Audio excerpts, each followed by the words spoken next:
Good evening, everyone. I now call this March 23rd meeting of the Prior Lake Savage Area Schools Board of Education to order. Please stand and join me in the Pledge of Allegiance as you are able. I pledge allegiance to the flag of the United States of America and to the republic for which it stands, one nation, under God, indivisible, with liberty and justice for all.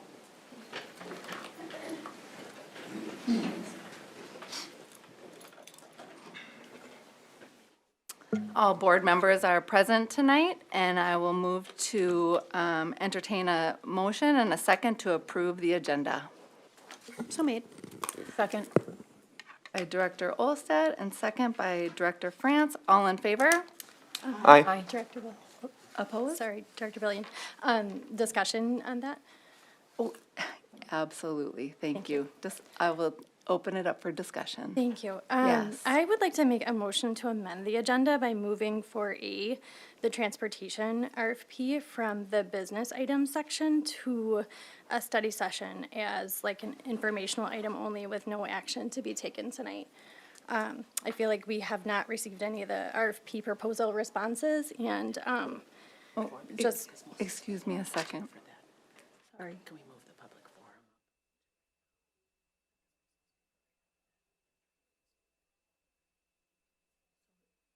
Amend. That would be another motion. I'm happy to make a motion for that. Yeah. But let's do hers first. Let's start again. Thank you. Sure, yeah, I'd like to make a motion to amend the agenda to move for a transportation RFP to the, from the business items to the study session so that we can have it as an informational item only with no action to be taken tonight. I feel like we have not received the proposal information and just given some concerns raised recently in regard to conflict of interest, I think it's worth discussion and more time. Is there a second to amend that? Second.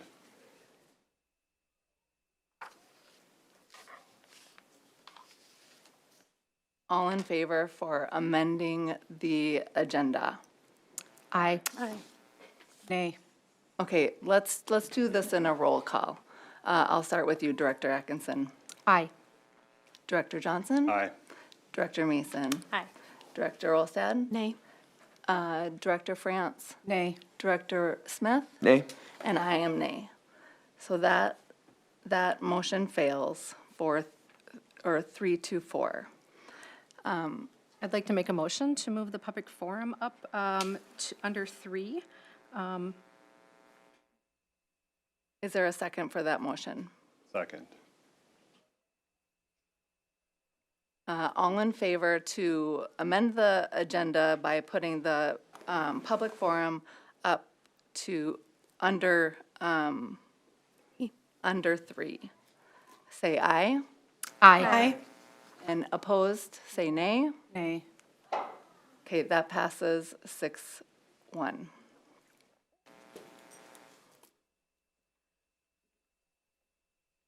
Moving forward with public forum.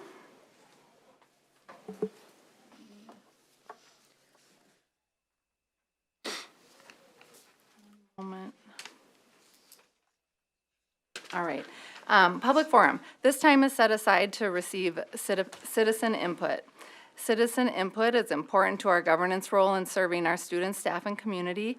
We thank you for your engagement with the board and ask that the speakers respect the 3-minute time limit and that you please speak in a manner that you prefer being spoken to. Our first public speaker will be Michael Gillis on the choir.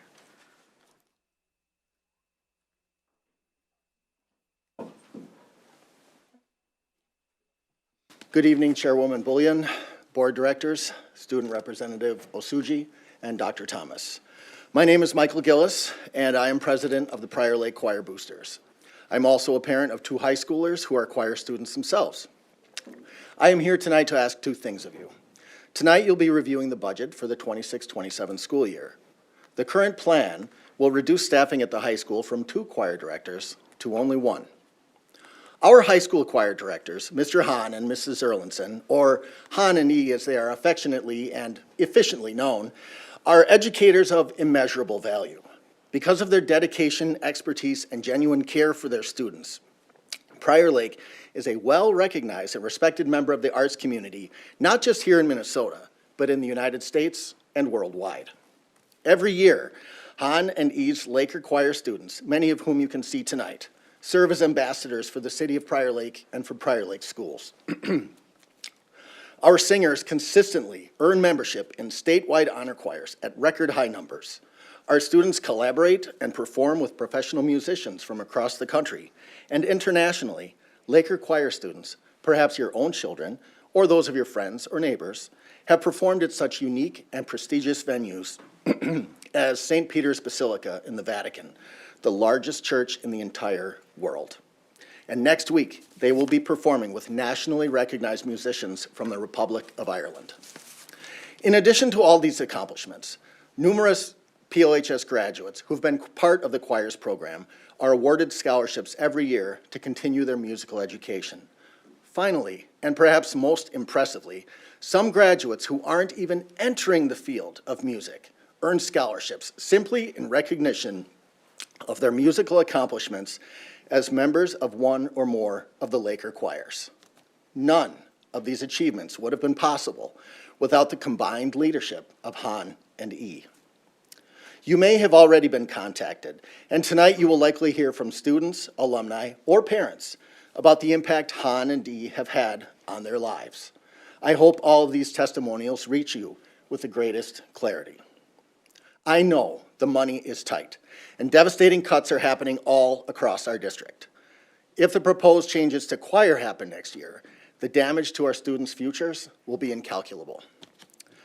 My first ask tonight is that somehow you will find a way to work with building administration to preserve this invaluable partnership at the high school of Hahn and E. As board directors, you took an oath to fulfill your duties, which includes prioritizing the needs of students. The needs of students. None of this would be happening if we had the funding for our schools. My final ask tonight is that when the time comes to present another levy to voters, that each of you remembers your oath and fulfills it faithfully. Thank you. Thank you.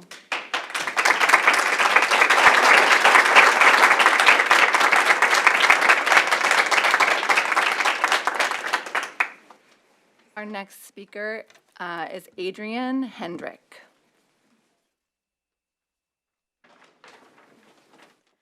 Good evening. My name is Adria Hedrick. I was a concert choir and chorale section leader, all-state choir member, 2-year anthem team captain, and received the Choir Christofferson Award when I graduated in 2023. After graduating college in May, I have since returned to the PLSAS community and now help coach the Prior Lake speech team. I was someone who loved choir so much, I found a way to be in every ensemble available to me. That's 4 hours of choir every day. For me, Prior Lake Choir was incredibly transformative. It was a massive part of why I fell in love with this community and why I came back to this community at all. For over a decade, Rob and Randy, as a pair, have fostered an environment of top-notch musicianship, growth, and collaboration. The Prior Lake Choir community is one that's hard to describe.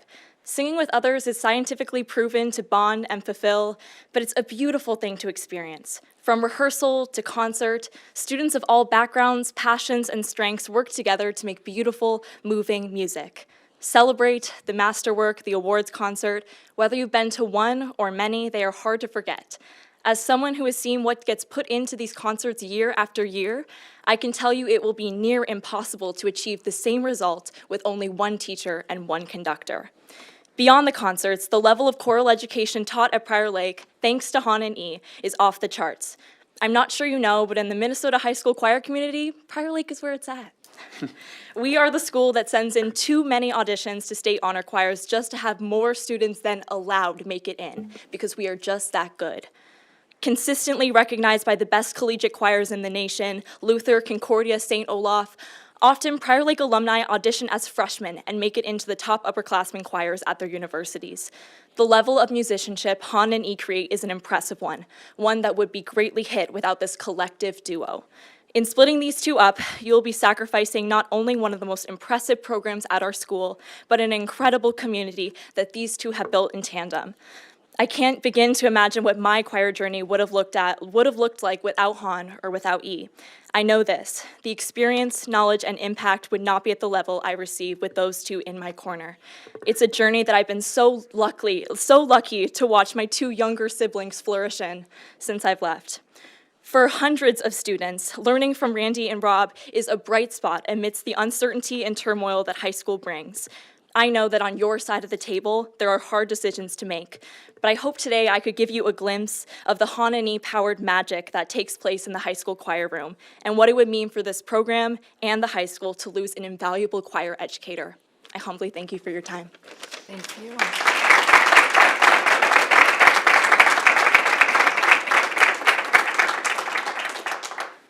Next up is Grace Galbus.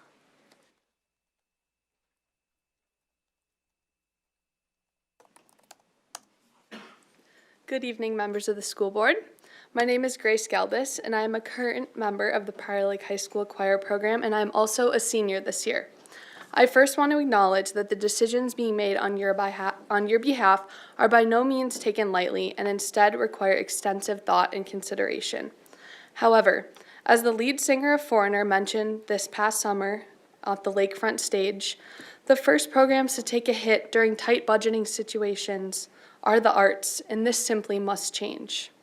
Thinking of this from another perspective, take any single department at the high school, such as English or math, and imagine the impact of cutting one teacher out of a department of around 15 other staff members. I'm sure each one of you can agree that would definitely impact the class sizes for next year, but it wouldn't affect the classes being offered or the curriculum being taught. Now back to the choir program. Moving one teacher down to the middle schools would take away half of the department, leaving not only a change in class sizes, but a change in the classes themselves, as we currently have 6 ensembles, and that would no longer be possible next year. This would also leave a devastating hit to our curriculum, such as the variety of performances of the choral masterwork and Celebrate. Shows long awaited by all ages of the community, such as Celebrate, would no longer be possible with only one director. In fact, the work currently being done to keep up with the excellence of our current program is by far enough work for 3 or even 4 people, but it's being done by only 2. I encourage each of you to think creatively and consider what other areas of our diverse district you could choose to evenly spread the repercussions of the situation to. And as the very same diversity of the school district prides itself on can no longer be valid or truthful without a functioning and superior choral program, like the one we have today, all because of our 2 amazing directors, Mr. Hahn and Mrs. Erlinson. As you can see behind me, this is just a small sliver of the amount of community members in favor of preserving a program that has meant so much to so many. In fact, a petition that was started just 3 days ago has just shy of 1,000 signatures of people standing alongside us to fight the good fight. With that, I ask, how can we change the way we think? And at the very least, make it possible for these 2 colleagues to work together for at least half the time next year by sending one of them to the middle school and allowing them to share that time equally between the high school as well. Thank you. Thank you.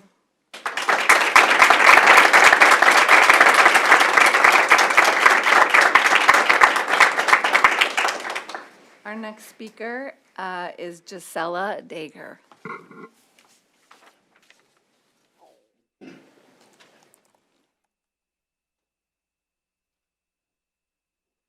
Good evening all, my name is Gisela and I'm a 9th grader at the high school.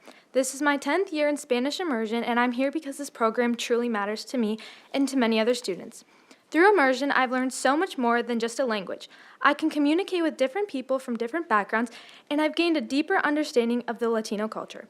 It has opened my eyes to the world in a way that a regular class simply cannot. Language is something you build over time. Even after summer break, we need time to get back into it. Taking away an entire year of Spanish would set back students significantly. It doesn't make sense to pause something like this and expect it to restart successfully a year later. It would undo years of progress. I also want to speak about Senora Guzman. Before her, our program struggled with constant turnover. In 6th and 7th grade, I had multiple long-term and short-term substitutes. many of whom did not speak Spanish. This has made learning very difficult, and Senora Guzman is the first consistent teacher we've had in years. She brings stability, structure, and real learning to the classroom. She is in her 3rd year now, and students, including my younger brothers, benefit from having her. She's an important part of this program. This program has also impacted my life outside of school. This summer, I went on my first mission trip to Peru, and I was able to translate for my group and connect with local people. They were surprised and honored that someone from my age from the United States could speak Spanish. That was an experience that would have not been possible without this program. This immersion program also creates a strong sense of community. We grow up together, learning and supporting each other. It feels like a family, and we gain knowledge about the world that many other students just don't have. I'm here today to respectfully ask you to reconsider the cuts to the Spanish immersion program. In my family, we are taught to finish what we start. This district made a commitment to the program, to students, and to family. I'm asking you to honor that commitment and allow us to continue what we started. Thank you for your time. Thank you.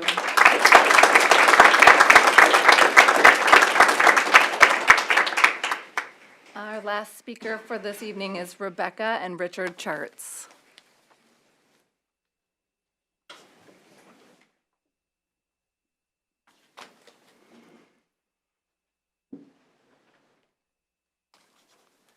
Hola, me llamo Rebecca Charts, estoy en 6º grado en Twin Oaks y fui a la Ola del Lago. La inmersión en español me ha dado muchísimas oportunidades y ha mejorado enormemente mi experiencia de aprendizaje.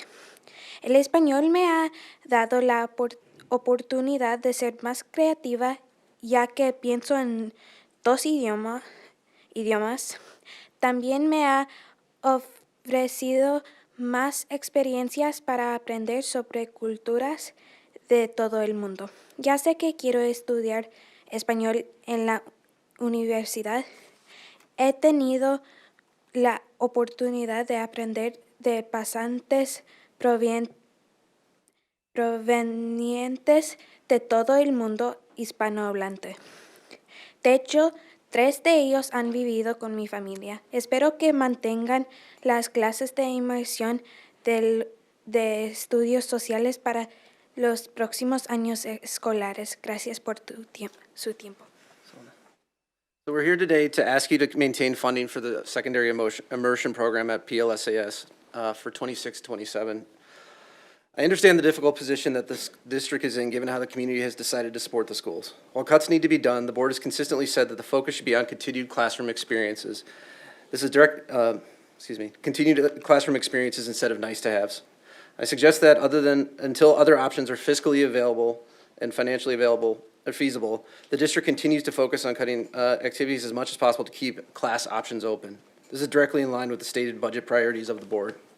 And I say this fully knowing that our family is participating in activities that may have to be among those cuts, both on the short list that we're expecting to see today, as well as others that I believe are probably coming in the future. This includes choir, swimming, and others. While we want all of these things, I will give up the activities to support the classroom opportunities that that drew us to PLSAS in the first place. We have put so much effort into building the secondary portion of the immersion program, and we've weathered through it to get to a strong place. If these cuts are made now, we are likely accepting that there will be additional ones, and the program will not recover for years in the best case. Finding qualified teachers is one of the biggest obstacles to establishing the secondary immersion program. And currently, both the middle schools and high school have qualified, dedicated teachers experienced in working with immersion students who are committed to the success of their program. My wife and I are so grateful to the opportunities our children have received and the people they have met as part of the immersion program. We are happy to see that Ola del Lago has continued for over 10 years now, and we hope it continues. We are about to see our first graduating class of those kindergartners next year being seniors, and we'd like to be able to get my son, who's a current 9th grader, my daughter, who's a 6th grader, all the way through this program. Thank you for your time. Thank you.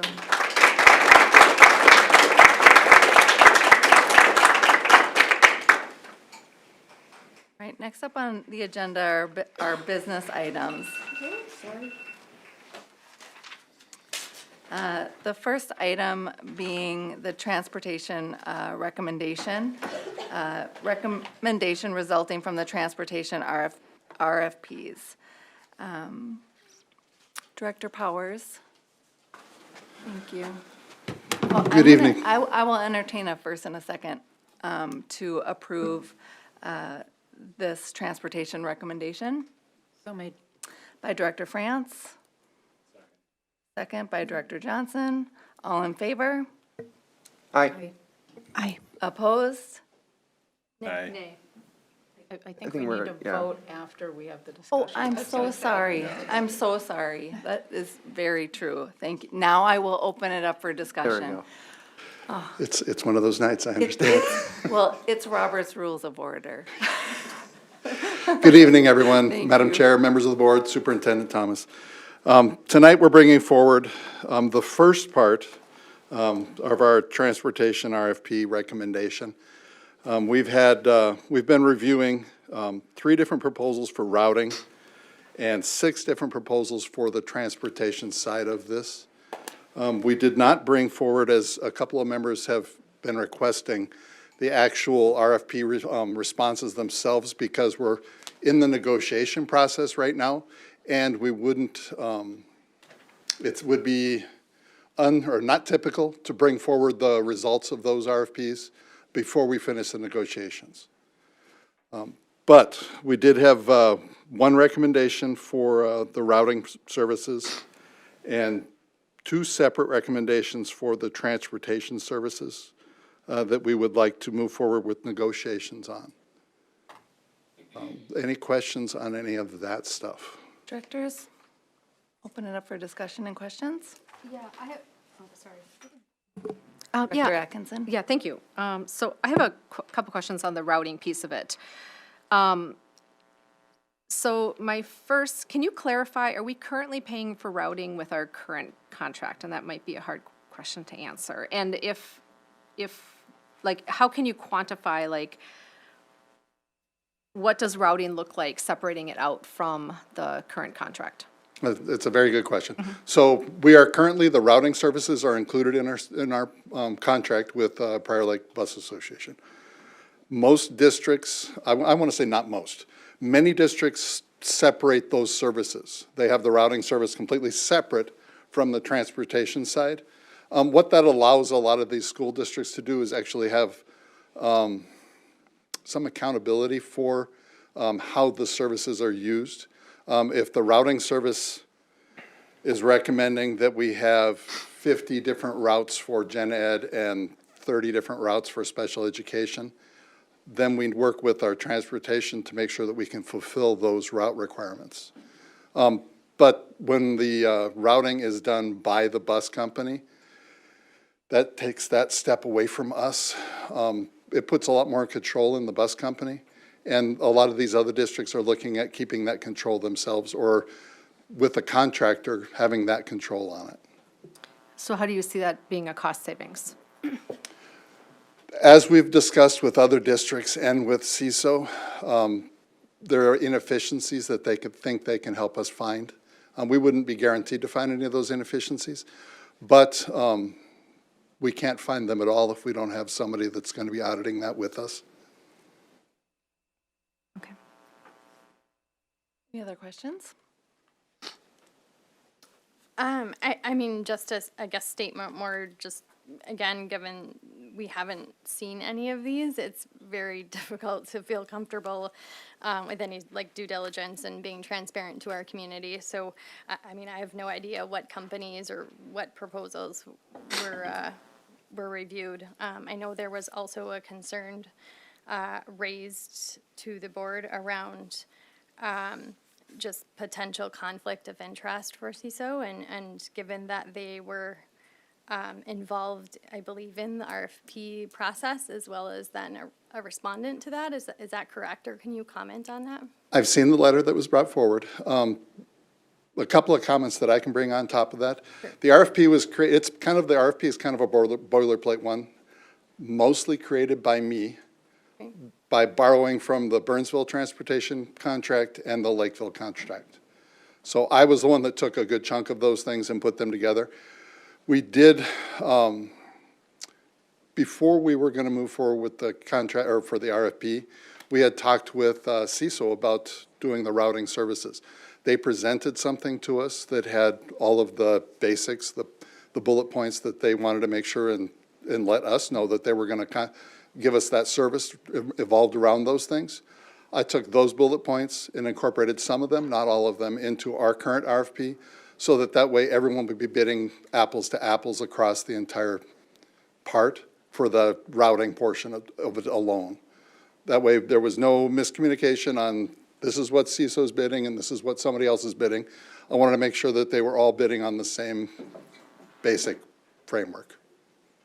But from what I understood, the concern also that potentially these companies could not respond to both. It was one or the other. Is that correct? That's what we had in the RFP, correct. So they couldn't even like split out the contract even if it was the same vendor?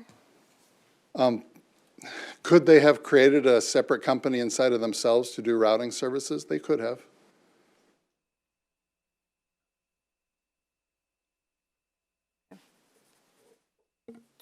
Any other questions, comments? Director Olson? Yes, thank you. How, is that common for companies to do? The CISO with their parent company, they have CST, and they've got a couple other companies as well. I can't say how uncommon or common it is, but I know that there's at least one different company that does it. Any other? Director France? First of all, I just want to say thank you for coming to the board for approval to go forward with the negotiations. We're not signing anything at this point, but we are going forward with the negotiations. And I believe you did talk about this at the last study session, talk about the separation of the routing, also talked about the transportation for special education and some of the proposals that came back for that. So I appreciate your thorough vetting. I know that this RFP process has been long, and I do recommend that I hope the board moves forward so that we can actually move forward with this and also determine potential cost savings over our current transportation contract. Thank you for that. That actually brought up, I didn't quite mention this as diligently as I should have. This is just the proposal to negotiate. If we found the negotiations were not favorable, or if something came across us to where we could not proceed, by all means, we could throw everything out and start over with the entire process. This is just one step as a part of the process. And I want to make sure that we're doing the best that we can for the school district. If that is also the best that we can for our current vendor, that would be awesome. But I just want to make sure that we are doing everything that we can to make sure and get that done. Clarify that. You're asking to negotiate with 2 of the 3 proposals for routing and 2 of the 6 proposals for transportation services. Currently, we're looking at 1 of the ones for routing and routing? 2 of them for the transportation. So 1 of 3, okay. Correct. Yeah, and I mean, again, I know sometimes negotiations can be taken to closed sessions for us to review or things like that. Having not seen those proposals, it's really hard for me to. Most definitely, and I expect to bring all of the numbers to you. We'll have a complete spreadsheet of every bid that was put in, and at that time, I can provide the copies of those RFPs that were submitted. And at that point, we can show what the negotiations have turned out and what our recommendation is, if we have one at that time. Chair Bullion. Dr. Thomas? If I can just add a couple more points. So as we did our initial review of all the proposals that came in, we interviewed all the submitters. And what we learned through that process, a couple of things. One, some people interpreted the RFP differently than what was intended, and so what they submitted in terms of numbers actually weren't necessarily accurate, or sometimes they didn't have a costing factor listed in a certain type of service. And we said, do you not provide this service, or is this something that you've omitted? So we found a lot of, through that conversation, yes, that is something that we can provide, and based upon what we charge for regular routes, we could do this, modify for sped routes or extracurricular routes, et cetera.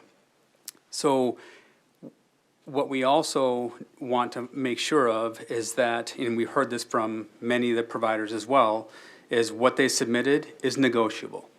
So again, without putting everything out there, because we're still evaluating these numbers right now, and nothing has been finalized in terms of, yes, this is what our official contract with you would look like. We want to make sure that we are being objective on our side to ensure that we can negotiate the best rates across the board for, routing services, wheels on the ground services for both gen ed, special ed, as well as our extracurricular routes as well. So the fact that we're not sealing a deal, we're not approving contracts, we are just telling the board we're going to entertain deeper conversations to vet out official numbers that we would then bring back to the board that are 100% solid. Again, through our interviews and learnings about the proposals, there was a lot of give and take in those conversations. So I anticipate we're gonna get even more refined in terms of what those true numbers will be, by several of them saying, yep, that's something that we're open to talking about, if we are chosen, to work, go through the next phase of the process, so. Thank you for that. Any other questions? Yes. Director Johnson? I appreciate the insight, Dr. Thomas and Director Powers. So I kind of lean on Director Mason's point that you're making the decision to not, how can I say this properly? Not give us all the ones that you are not choosing, right? I think I would be much better in favor of this if we were to see, hey, here's the reason why with the numbers, right? Why you're choosing those, right? The one individual for routing and the two for the actual services. Maybe that's just me, but I would rather at least see the information because you're telling me what you saw, and I appreciate your insight, and so are you, and I appreciate that. But in the end, we're the ones that have to make the decision, and we're not seeing anything. We're just given, you got this many, I'm choosing to cut it down to this. I appreciate that statement very much. And I want to make sure that we share all of that with you. As we look at, when we're recommending these are the ones that we find the most likely. If when we go to bring our recommendations to you, I'm going to have to make sure and justify it at every level. If you question any of those things, or if you think that or if you see anything that necessarily we didn't see, or something that you really don't want us to proceed with, then we would make sure and you would let us know at that point. Until we get to that point, there are certain numbers that I don't want to share with the general public. I mean, if we had a closed session, I would say, here are the numbers. I want to share these things with you because I'm hoping that we can use some of those in our negotiations. But until we get to the negotiations, that would, to me, kind of like be showing my poker hands without actually being able to bet on it. You would also be violating the general premise of sharing the numbers of contracts that are competing with each other in public, which would be violating the non-disclosure aspect of it until the contract comes to fruition. Okay, board members, I think given, if we could, first of all, if we could be recognized when we're being spoke. Thank you. I appreciate that. This helps with the flow. And then also, I think I appreciate the comments and the questions.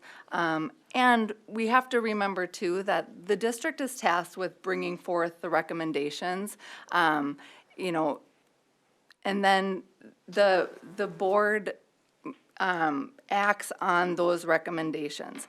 They're not, there's many things that don't come to the board in making decisions. They do their due diligence to bring forward their recommendations, and this is just the start of the RFP process. So that being said, Director Atkinson. Sorry, I have one last question. Given the letter that we received, can you provide any insight? Did we meet the statutory requirements of the RFP process, or there's a lot of legal language in this letter, and I don't want to get into it, but my concern as being a member of the board who is legally responsible for the decisions that are made in this district, I want to make sure that in your opinion, I don't know if this is run by legal, but did we follow the Yeah. statutory requirements of the process? Great question, Director Atkinson. And yes, this RFP was reviewed by our legal counsel before it went public. So it followed that protocol. The concerns or the things noted in that letter have also been discussed with legal. There are some different perspectives on how the contents of that letter from our vantage point. But yes, in terms of our counsel, we will continue in this process, per their guidance, that there's nothing that they have shared with us that says that we have done anything wrong.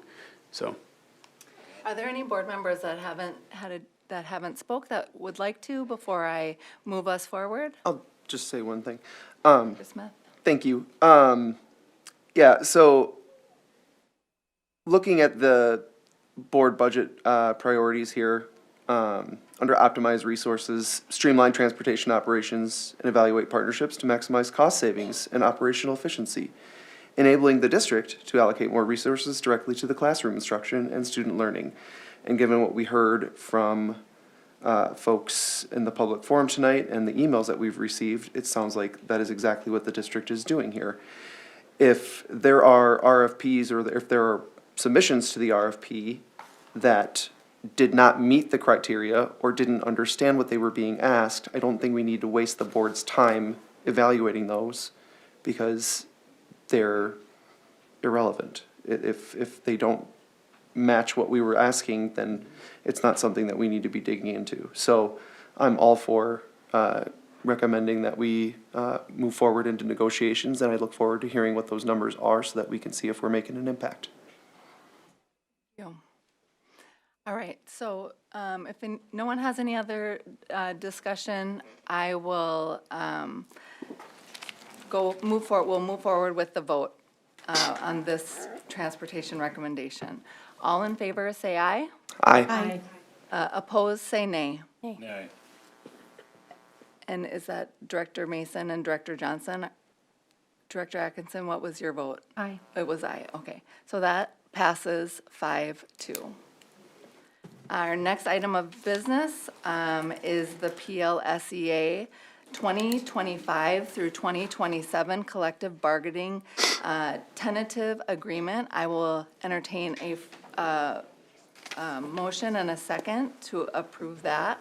So made. Second. By Director Smith and a second by Director France. And now I will open it up for discussion before taking a vote. Director Cawthorn. Good evening, Chair and Directors and Superintendent. I'd like to start just to take a moment to express my sincere gratitude to both the PLSAS and the district negotiations teams. It was a pleasure to see this agreement move forward for approval tonight. Reaching this tentative agreement is the result of months of hard work, transparency, and a shared commitment to our students and staff. Negotiations are rarely easy, but the spirit of mutual respect shown throughout this process has been outstanding.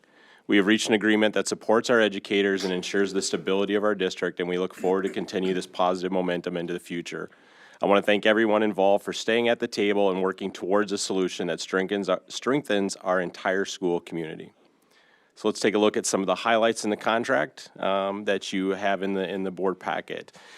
First of all, being on the salary schedule for 25-26, there was step and lane movement, as well as salary enhancements to steps 1 through 14 for $300, and we created a new step 16 for $700. And then for 26-27, once again, step and lane movement, and steps 1 through 15 would see a $1,500 increase, while step 16 would be a $2,500 increase. Schedule C and D both had a 5% increase to 25-26 as well as 26-27, and both medical and dental insurance increases for 25-26 and 26-27 per the contract language. We did move the emergency closing memorandum of understanding into contract language. We reestablished our meet and confer to meet 4 times per school year, and we allowed the usage of 2 more personal leave days per year for a maximum of 7 days to be used. We also established a memorandum of agreement for 26-27 school year that will modify the 26-27 school calendar to adjust both student contact days as well as teacher contract days, and I will speak to that in just a minute, as well as some additional language cleanup items. The total percentage increase using the MSBA costing model equated to 5.15%. So now I'd like to discuss a little more detail, the details of the MOA around the changes to the 26-27 calendar. And in the board packet is what the new proposed 26-27 school calendar would look like. So the MOA, it's going to kind of change a few dates throughout the calendar. So starting with October 14th, which is the Wednesday of MEA, that is going to convert to a non-work day. So October 14th was previously designated as an instructional duty day or in-service day for 6 through 8. And now that should be converted to a non-work day for all teachers and a non-student contact day district-wide as well. Moving to January 4th, that was previously designated as a teacher workday or a non-student contact day, and this shall now be converted to a student contact day. So that would be the Monday right after winter break will now become a student contact day. Moving into third quarter with a spring break adjustment. So the third quarter shall now conclude on Wednesday, March 31st of 2027. Thursday, April 1st, which was previously designated as student contact day, shall be converted to a teacher workday. So that would make it a non-student contact day. And Friday, April 2nd, which was previously designated as a teacher workday, shall be converted to a non-work day and shall serve as the start for the teachers of the spring break. When we're looking at the impact, basically at elementary and high school, the student contact days shall be reduced by a net total of 1 day for the 26-27 school year. The teacher contract shall be reduced by 2 days from 185 days down to 183 days for the 26-27 school year. As well as we did have 2 self-directed work days, which are September 3rd and January 18th, September 3rd of 2026 and January 18th of 2027. Those shall include a remote self-directed professional development option.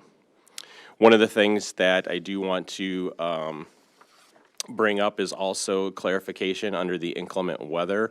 And due to the reduction of 1 elementary student contact day, the district's calendar for 26-27 school year shall be set at 165 student contact days, which per state statute puts us right at the minimum roughly requirement for student contact days to meet that hour requirement. You need about 165.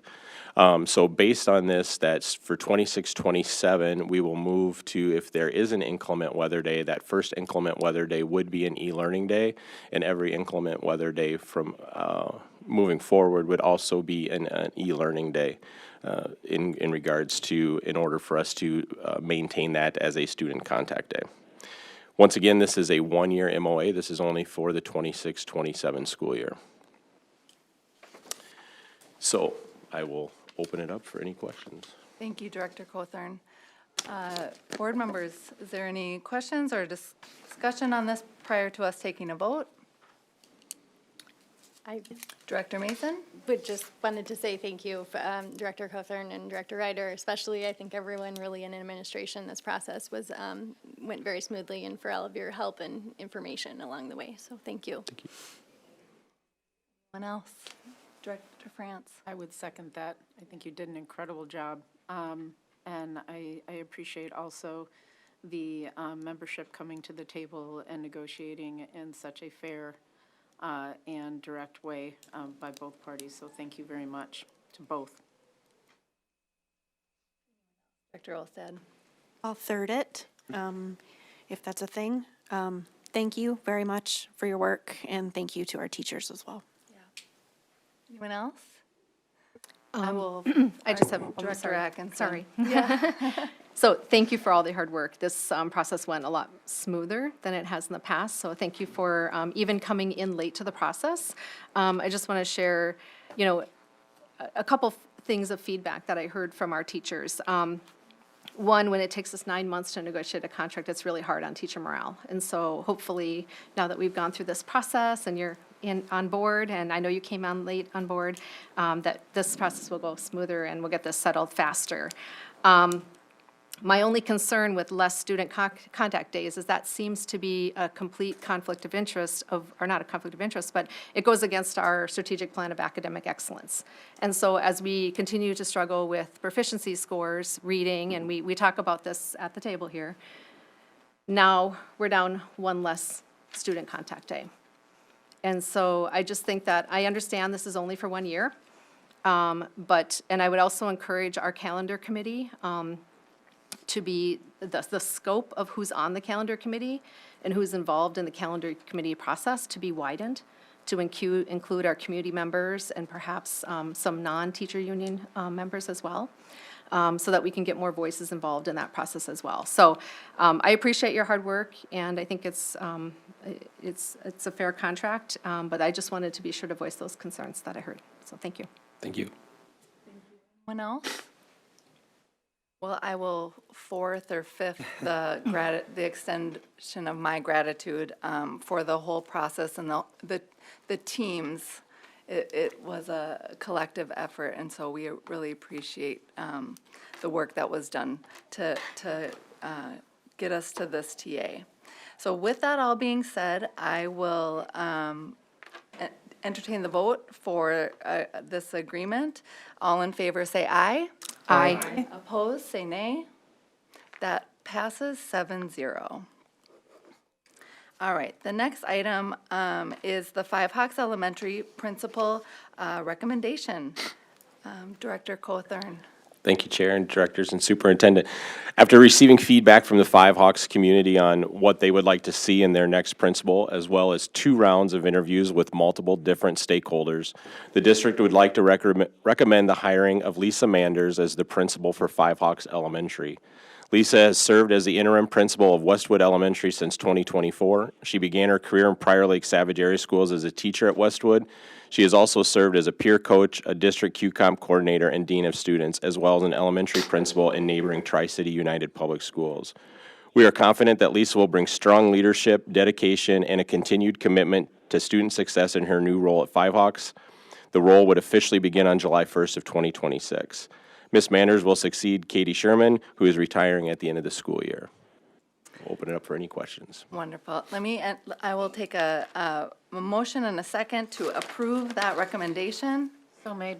By Director France. Do I have a second? Second. By Director Johnson. And any discussion or questions for Director Cothern? I just want to say congratulations. Yes. Well deserved. Thank you. Anyone else? Okay, we'll take a vote on that. All in favor, say aye. Aye. Opposed, say nay. That passes 7-0. One more staffing item. The next item is additional staffing for elementary building substitute teacher. I will take a motion and a second for that. So made. By Director Johnson, second. Second. By Director Smith. Director Cothern. Yes, thank you, Chair and Directors and Superintendent. So currently, all of our buildings have a building sub. Edgewood does not, and this is simply to help with the daily absences that they experience, just like any other building would as well. So the district requests staffing for .9375 FT elementary building substitute teacher at Edgewood. This association cost includes benefits and will be covered by the 04 Community Services Fund and continue into subsequent years. Any questions or comments from the board members? All right, hearing none, we'll take a vote. All in favor, say aye. Aye. Opposed, say nay. And that passes 7-0. And now I'll take a motion and a second to adjourn the business portion of this meeting So me? Second. by Director Mason and a second by Director Johnson. All in favor, say aye. Aye. Opposed, say nay. And that passes 7-0. We are adjourned, and we will take a 5-minute break before we come back for the study session. Thank you, everyone.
we'll be doing some budget and staffing updates to start with, and then our staffing and budget adjustments. And then we'll talk about our single federal audit report that came in late this season, tied back to what we approved last fall from our auditors. Then we'll talk a little bit about the board budget, and then close off with a conversation around how to structure the content for the levy survey update. All right. First up is the 2026-27 budget and staffing updates. So our team, oh, sorry. Do we want to, go ahead. Yeah, I'll just kind of set the stage. So, we've got several items that are going to fall underneath the overall budget conversation, and I just want to start by sharing and acknowledging just some of what we heard tonight, and obviously a lot of the emails that have been coming into the board. We are in a really challenging situation where we are having to make some really tough decisions, and it doesn't get taken lightly, the type of feedback that we hear from our community, hear from board members, and hear from our own staff and from our own dialogues as an administrative team. We have met with all of our building principals to have deep discussions with them as to the types of conversations that they are having at the building level, to identify where they anticipate they can make recommendations for making adjustments. And as I've stated, that these conversations are really putting us in a precarious position of choosing between what is good for our students and what is good for our students. And that's just a really difficult place to be. And I would also say and acknowledge that everything that we do in this district, no matter if it's from district services or to school-based services, everything comes back to touching an impact of a student in our classrooms. And some are closer than others, but nonetheless, we know that when we optimize resources, sometimes that means that we also impact some of the types of programs or positions that people really find value in. And that's kind of a challenge too, because we kind of have a little bit of a dialectic in terms of how we have competing priorities for the same thing, all for the betterment of our kids. And I just want to thank our staff in advance for tough work that they've been leaning into, really tough decisions that we'll be continuing to review as a team. As with all of our study sessions, these are conversations that we like to walk away learning some perspectives from the board and our broader discussion. And sometimes those conversations allow us to think about things from a different vantage point or other perspectives that we may have overlooked or maybe not taken as high of value as some of the conversations that we'll have tonight, which gives us an opportunity to go back and revisit some conversations as needed. Doesn't always happen, but it's something that we value with our study sessions that we have with the board. And so tonight our team will walk through different scenarios that we've talked about with regards to some of the staffing components. We'll talk a little bit about some of our projected enrollment that we see in the ebbs and flows of that, because a lot of our conversations we are seeing as a direct result of our overall enrollment, as we know, has for many years continued to decline. And that's not going to be something that will change anytime soon in the state of Minnesota. It's a phenomenon that many districts are contending with. And we also know that, with lower enrollment, coupling that with registration, particularly at the secondary, that we have to make different decisions as to what the demands that students have on certain electives, et cetera. So we'll make adjustments accordingly, that we do that every year. Elementary also has had some really tough conversations too. Our elementary schools, largely with the enrollment and consolidations of taking one of our schools offline, if you will, and repurposing it and redistributing staff and our students into other campuses, that's also having an overall impact on our elementary enrollment and what we ultimately need to have in terms of overall sections in our school. And so trying to ensure that we're aligning our staffing to the targets that we have established at the elementary. And then at the secondary, really protecting overall class sizes. We don't have targets like we do at the elementary at the secondary level, but we know that there are some ranges that we'd like to try to uphold, and that we also can talk about some of the minimum conversations as well. And that is something that is a portion of our secondary conversations as well. So just want to set the context for that, and now I'll turn it over to Director Ryder, who will walk us through the first couple of topics. Yeah, so to begin, we'll look at the kindergarten enrollment, as we have been each meeting, each work session. And the kindergarten enrollment, as you can see on the materials that are in the board packet, it does show that we're still hovering around that 487, 489 projected number based on the number of enrollments we've received thus far for next fall. Acknowledging and understanding the fact that many families may not have yet just taken that step and anticipating that to be the case. However, given the fact that that 487, 489 number is off by about 40 from what we had originally put into our projections, and that is included in our previous calculations on the 5-year projections for 26-27, I have adjusted within one of the buckets, which is the revenue bucket for the $200,000 that we'll talk about in a few minutes. There is an adjustment there that includes a removal of 40 students from the kindergarten count as a precaution in planning for next year. Now, we're going to keep monitoring that because I think it's a little soon to be for sure, right? But as we get closer and closer, there's going to be a point in time where the models that the state puts out for the revenue projection model for 26-27, as well as the what-if model and the special education models, those are going to come out to us to use as tools. And as they do, then I'll be rerunning these numbers again to make sure then that what we're still looking at for the revenue side of things for the 26-27 looks appropriate. But just calculated preliminarily what that number might look like and be adjusted, and we can talk about that when we get to that slide. But just know that that kindergarten number technically still is the 529. However, I'm accounting for possibly 40 less, just in case.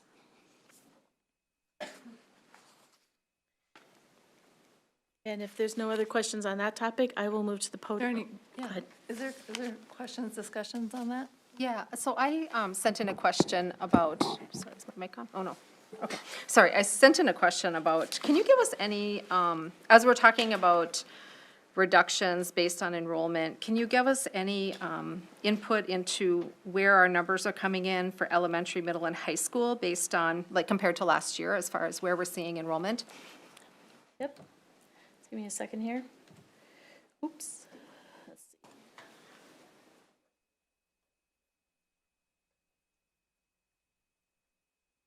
See this? That's hard to see that. A little larger. How's that? Is that better?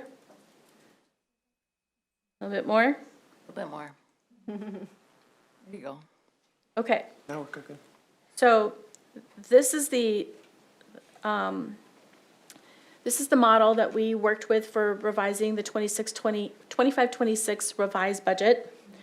And in addition, then the numbers that were projected for 26-27 and beyond that were used in our 5-year projections to date, okay?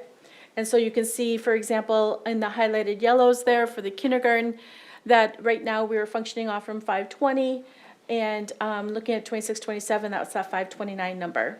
That's the 529 number I'm saying might just come in at 489 instead, okay?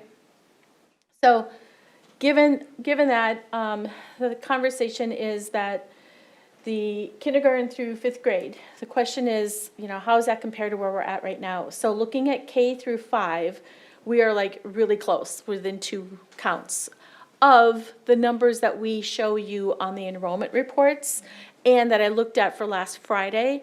And the fact of the matter is that that's a head count compared to this being anticipated to be our average daily membership.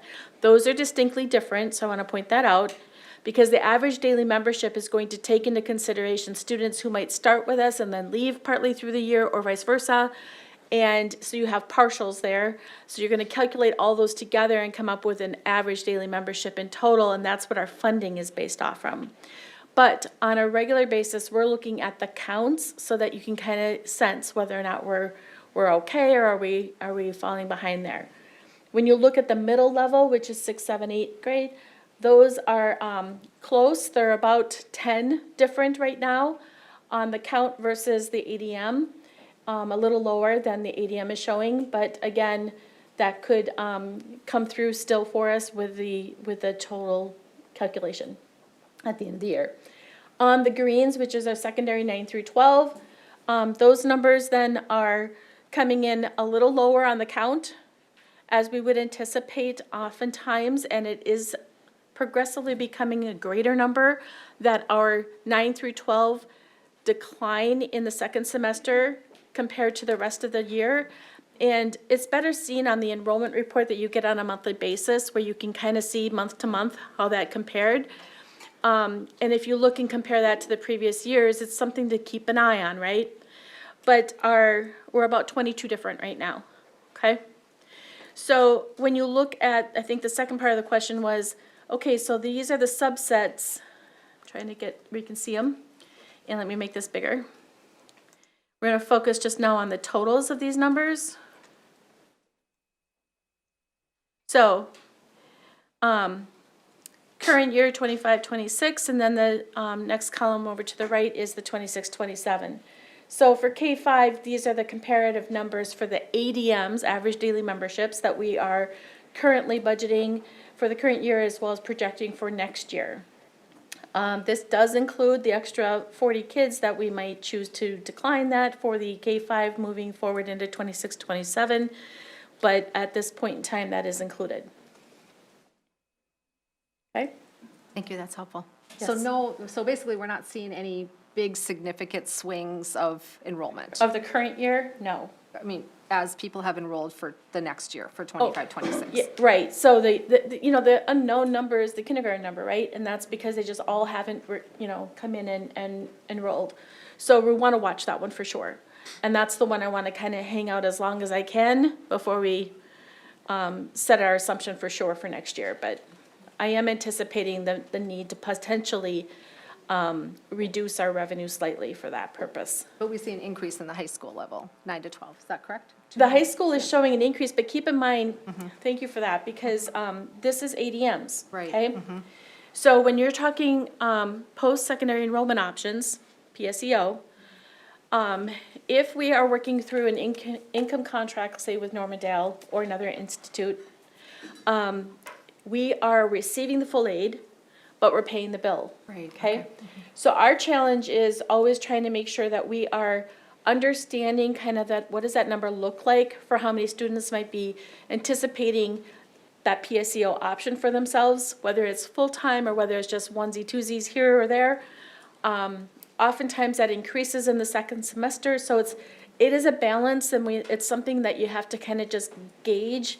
My concern for us is just that number seems to be increasing each year, which is really positive for kids and their families. For us, it means though, have we overstaffed, anticipating they're going to register, and they have registered, and they're staying with us in our seats, in our classrooms, and then they choose not to, and then we might have more staffing than what was necessary. But that's kind of that's the ebb and flow of that, right? So I'm suggesting that the 9 through 12 number may not be the number of students that we are actually serving in our seats, but that is the number of students that we are projecting for 9-12. Okay, thank you. Any other discussion or questions for Director Ryder on this topic? Hearing none, we will move on to the next item, which is the staffing and budget adjustment. Oh, no, single federal audit report. Well, first we're here. That's right, okay. Thank you. So I'll start us off, and then Director Cawthorn will join us on some slides related to staffing. This information that we've seen this is an overview of our budget adjustments that we have been working on for the last few months, our guiding priorities in driving those decisions, and our next steps. So the board-approved budget priorities has been front and center for us in taking a look at what we need to do. We understand that these are the guidelines the board has provided us, and primarily around the academic excellence as well as the resource optimization. As we take a look at the historical budget adjustments for the last 3 years, this is a repeat slide, these are, but I think it's important again to make note of the fact that this is the 3rd year that we're looking at over $4 million in reductions. And that is wearing on us, as you have heard from our community members, as well as what we are hearing in the whole process, right? It's just, where else do we go? How else do we make this work? So that is a factor that I think is prevalent and important for us to note and consider as we move into the further conversation tonight. We spoke earlier about the budget alignment overview and the fact that we had created what we call 6 buckets here.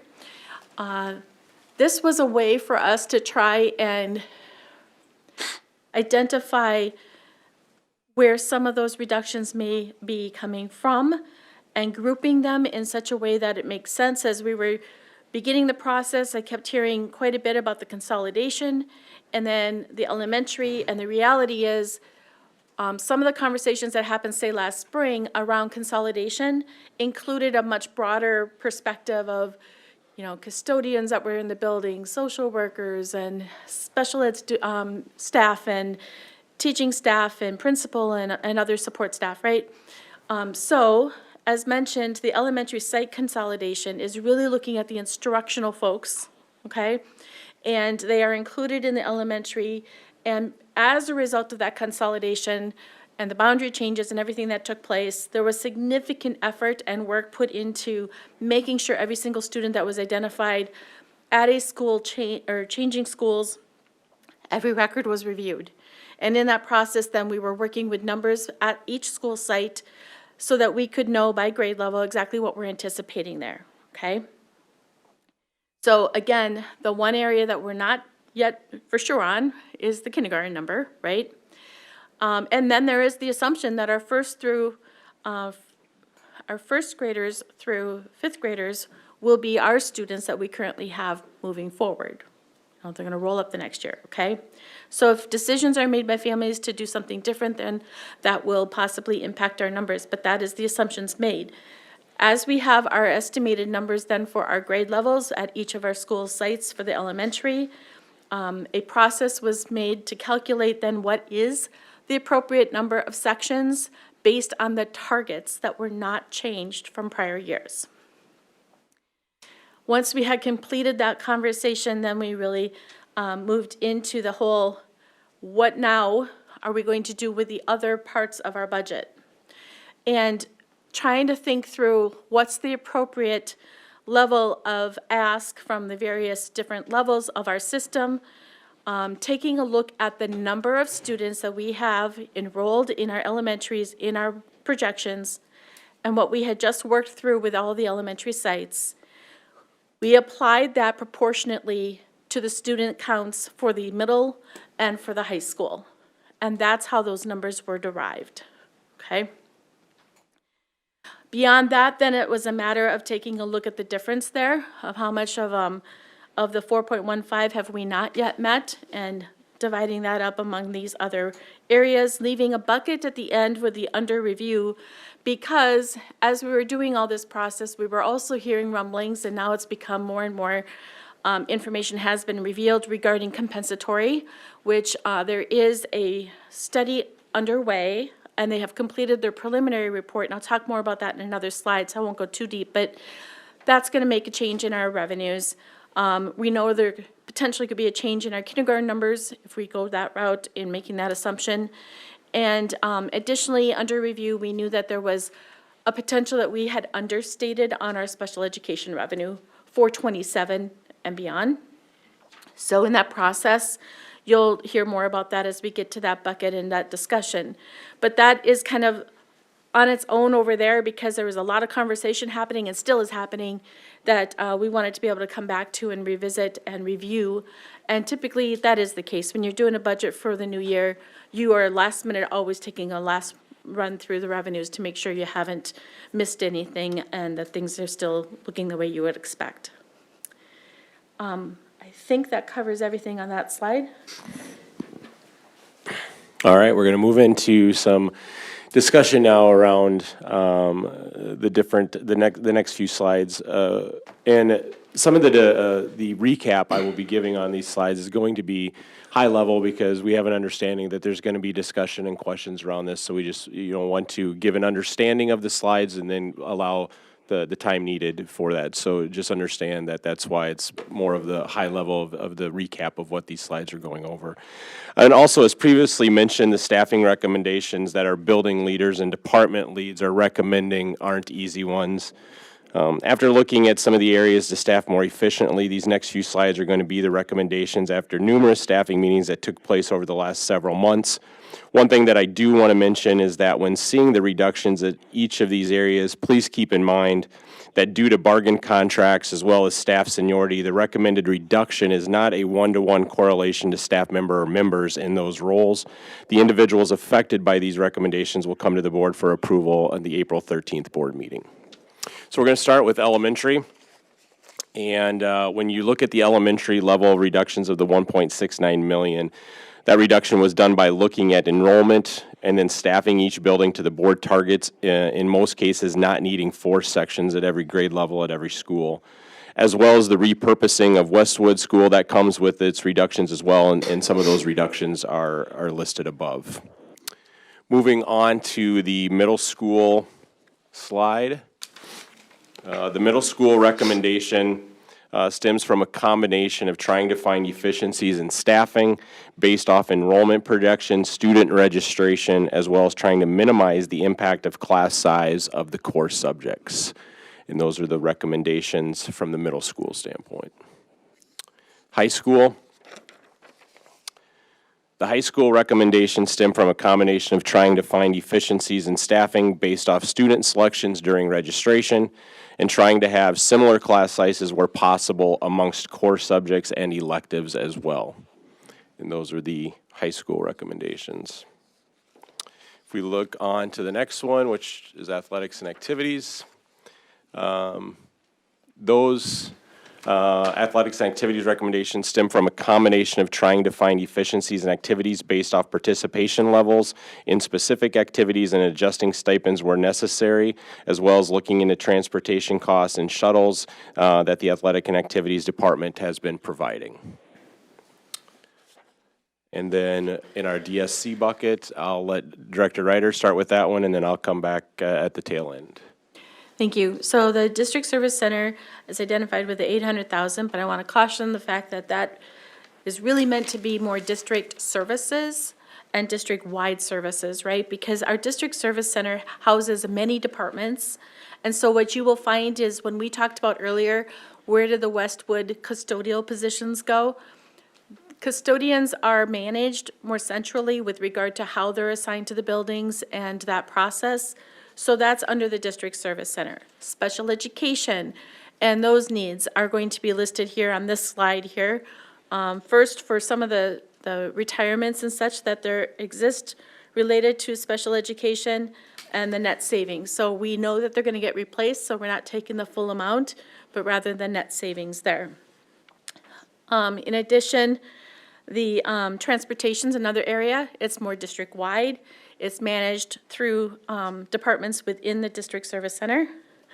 And then we have our, as we close this building, there is some insurance savings, of course, because we won't need to insure this building. There's also utility savings, but that is not listed here because those utility budget dollars are needed for utilities in general. So there's not room to necessarily reduce them. And then there's some net department budget reductions. The other bucket under review, as I mentioned, the net additional aid is a combo of plus the special education aid, a subtraction for compensatory aid of about 163 right now that's being calculated, 163,000, and a subtraction for the kindergarten positions, kindergarten enrollment numbers. So the net difference there is an add to the budget to help us of $608,116. At the same time, in the process of reviewing our special education positions, we know that there is a need that has, in many cases in the last couple of years, been managed by moving various different supports to other different programs. And we've done a pretty decent job of doing that, but this year, there's an anticipation that we are going to need 2 positions that are teaching level position and 5 para positions in support of center-based programming as well as transitions throughout the district. So removing that from the 608 revenue is then that net additional total net revenue of 203,502 that you see there. Our target was making sure we had 200,000 to add to the pot of these reductions, or in some cases, adding the revenue. The compensatory aid, I want to talk a little bit about that. That task force that has completed their preliminary report, they had a special meeting of the Minnesota Association of School Business Officials, and there's strong encouragement for districts to continue to collect and encourage all families to complete the application for educational benefits form. Although they are still planning on the direct certifications that happen at the county level to be the means for the compensatory to be calculated, there are many other reasons for us to have that application for educational benefits form. In fact, today we had a letter received from MDE that indicated they're looking at that for the literacy incentive aid in the future. So making sure we have a good handle on understanding our population of families we're serving and those that might be eligible for free or reduced income adjustments, regardless of what's happening with the food service program, that form is necessary for us to be able to establish those numbers. They are used in title funding, E-rate funding, the Minnesota State High School League, and and other grants as well. The plea also during that conversation with MDE was for us to discuss with our legislators and ask for them to include, once again, the class size reduction as an allowable use of compensatory funds. And actually, this is coming from MASBO. So for us, it's that $161,834 reduction that's anticipated right now on the compensatory funds. They are asking, and they just asked a survey to be completed, which I filled out ours, asking for a hold harmless for 27. We've had one for compensatory hold harmless for 25 and 26. Since the task force has not yet completed their work, the ask is that they continue that through 27 so that we can see the results of that task force and know then what that means to many districts. And then our last slide. Yeah, so these are just some of the dates you've been given in the past as well, and not, no changes there from what's going to be happening over the next few months. One of the things I did want to share is I know at the last study session, we kind of talked a little bit about, and being new, I wanted to try to find some historical context, in the district. When is the district numbers kind of looked what our numbers are looking at? And the best thing I could find was 2017, our enrollment was about 8,386, and our staff head count was 1,098. Right now, we're at 8,568 in enrollment and a staff count of 1,131. So a few hundred more students and about 33 more staff. When I'm looking towards next year, the 26-27, when we look at enrollment and head count, I feel that the enrollment's going to be, probably around where that 2017 number was, and I believe our staff head count will be below that 1,098 where we were 10 years ago. And two, I just want to talk a little bit about kind of from the, when we look at what I refer to as the learning leaders group here in Prior Lake. Right now, we're at 36, which is kind of a combination of, directors and principals and that kind of group. We'll be down 1 next year, so we'll be at 35. And from our admin assistant group, we'll be down to 49.5 next year, which is a reduction of 3.5. just to give you some perspective again from 10 years ago where we were at. Now, titles have changed, of course, over 10 years, but when you kind of just look at duties and roles and responsibilities of that group, of what the Learning Leaders Group might have looked like 10 years ago, there was 32 at that point in time on the Learning Leaders Group, and we had 54 administrative assistants. Now, when I started looking and comparing jobs from 10 years ago, like I said, the titles have changed, but the duties have probably stayed the same. And the difference in the three that I could come up with, and I just want to share those with you to kind of give you an understanding of where that increase in three would be coming from.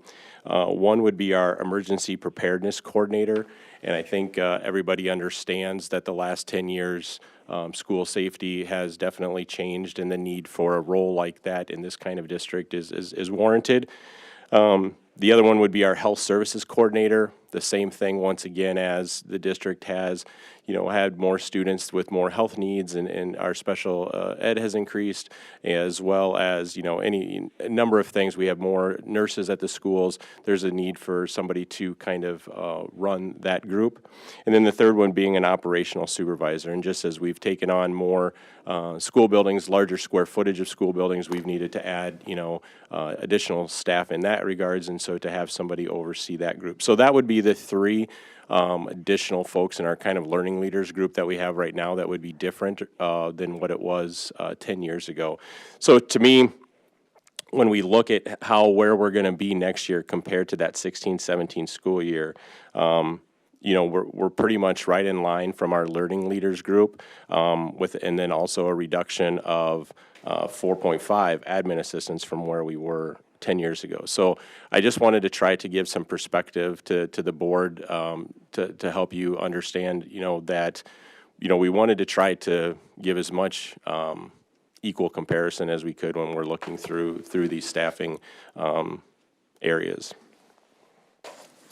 And other than that, we will now open it up. Thank you for that additional perspective based on 10 years ago too. I think we've heard over the years just the increased needs of our students in many different ways, so I appreciate that additional context. With that being said, we'll open it up for discussion and questions from board members. Chair. Oh, sorry. Director Go Olson. ahead, Smith. Can I recommend, since we're looking at different buckets, can we go bucket by bucket? Would that make sense? Or I don't know how everybody feels about that, but just. I think that's would that- helpful. Okay. Can we do that? Yeah, Is that please. okay? Okay. Yeah, thank you. Director Smith, I stepped on you, so. Well, go if ahead. we're going bucket by bucket, I'm going to pass on this one right now if there's any other questions from folks. Okay. Anybody have any questions or comments on the first bucket? The site consolidation. Yeah, I wonder, sorry. Yeah, please. Yes. I wonder if, I think for the benefit of our community too, when you talk about savings contingency that's on the different slides, would you mind, Sure. plain language saying what that means? Yes, it's a little confusing there. But we wanted to reflect it. And here's what this is about. So as we take a look at the budget, there are a couple of phases, right? So the first phase is to review positions, FTEs across the system, right? And as we're taking a look at those FTEs, that is, a 1.0 or some combination of it, right? And along with that then comes an immediate, for me, dollar amount that kind of helps me understand what that might be, right? However, when we worked through this with each level, the fact of the matter is, once we knew the FTEs, we had to go to the second phase, which was, what does that mean for people? And that's where HR steps in and reviews what it is that we have for licensures, what does it look like for seniority, what contracts are they under, and that whole scenario. Once that's done, then we had our controller and, I'm sorry, I don't remember what Rachel's position is. Senior specialist. Yeah. There we go. So both Rachel and Andrea, they work together to cost it. I might be seeing there's a position here, but if that position is going to be actually one where they're shifting to another location, but somebody else is going to be the actual net savings, then that's what we needed to cost. Does that make sense? So In this process, you come up with the FTEs, you come up with the costing, and sometimes that costing is above or below. In this case, in elementary, you see a savings contingency for district needs of $198,744. That means that there's that much then to address, should there be any hotspots as we move forward or other needs at the elementary level to accommodate that if we were still looking to have the 1.69 be our marker, right? So that's a little bit of, I don't know, some might say cushion for the whole process, right? Because we've got a ways to go from here to June when you approve the budget. Additionally, just taking note of the fact that we did put in a plan as well that allows for 2 FTE for contingency at the elementary level, knowing that there may be some hotspots between now and fall. I appreciate that because, you know, you can make the best plans possible, and there's always hot spots, I feel like, so thank you for doing that. Any other comments or questions on that first bucket? Director Johnson? Yes, so my question more might be better or helpful with Director Powers. So we got a range as far as with the consolidation, 425, I think to 650, something like that, as far as renovations. So that would be one. Do we have a more finite number on what that's going to be? And two, this one would probably be maybe addressed for you. If we are looking at 40 less kindergartners next year, and everything that you've showed us in the past, it doesn't look like we're going to continue with any gaining enrollment. We're going to be looking at closing another school here shortly.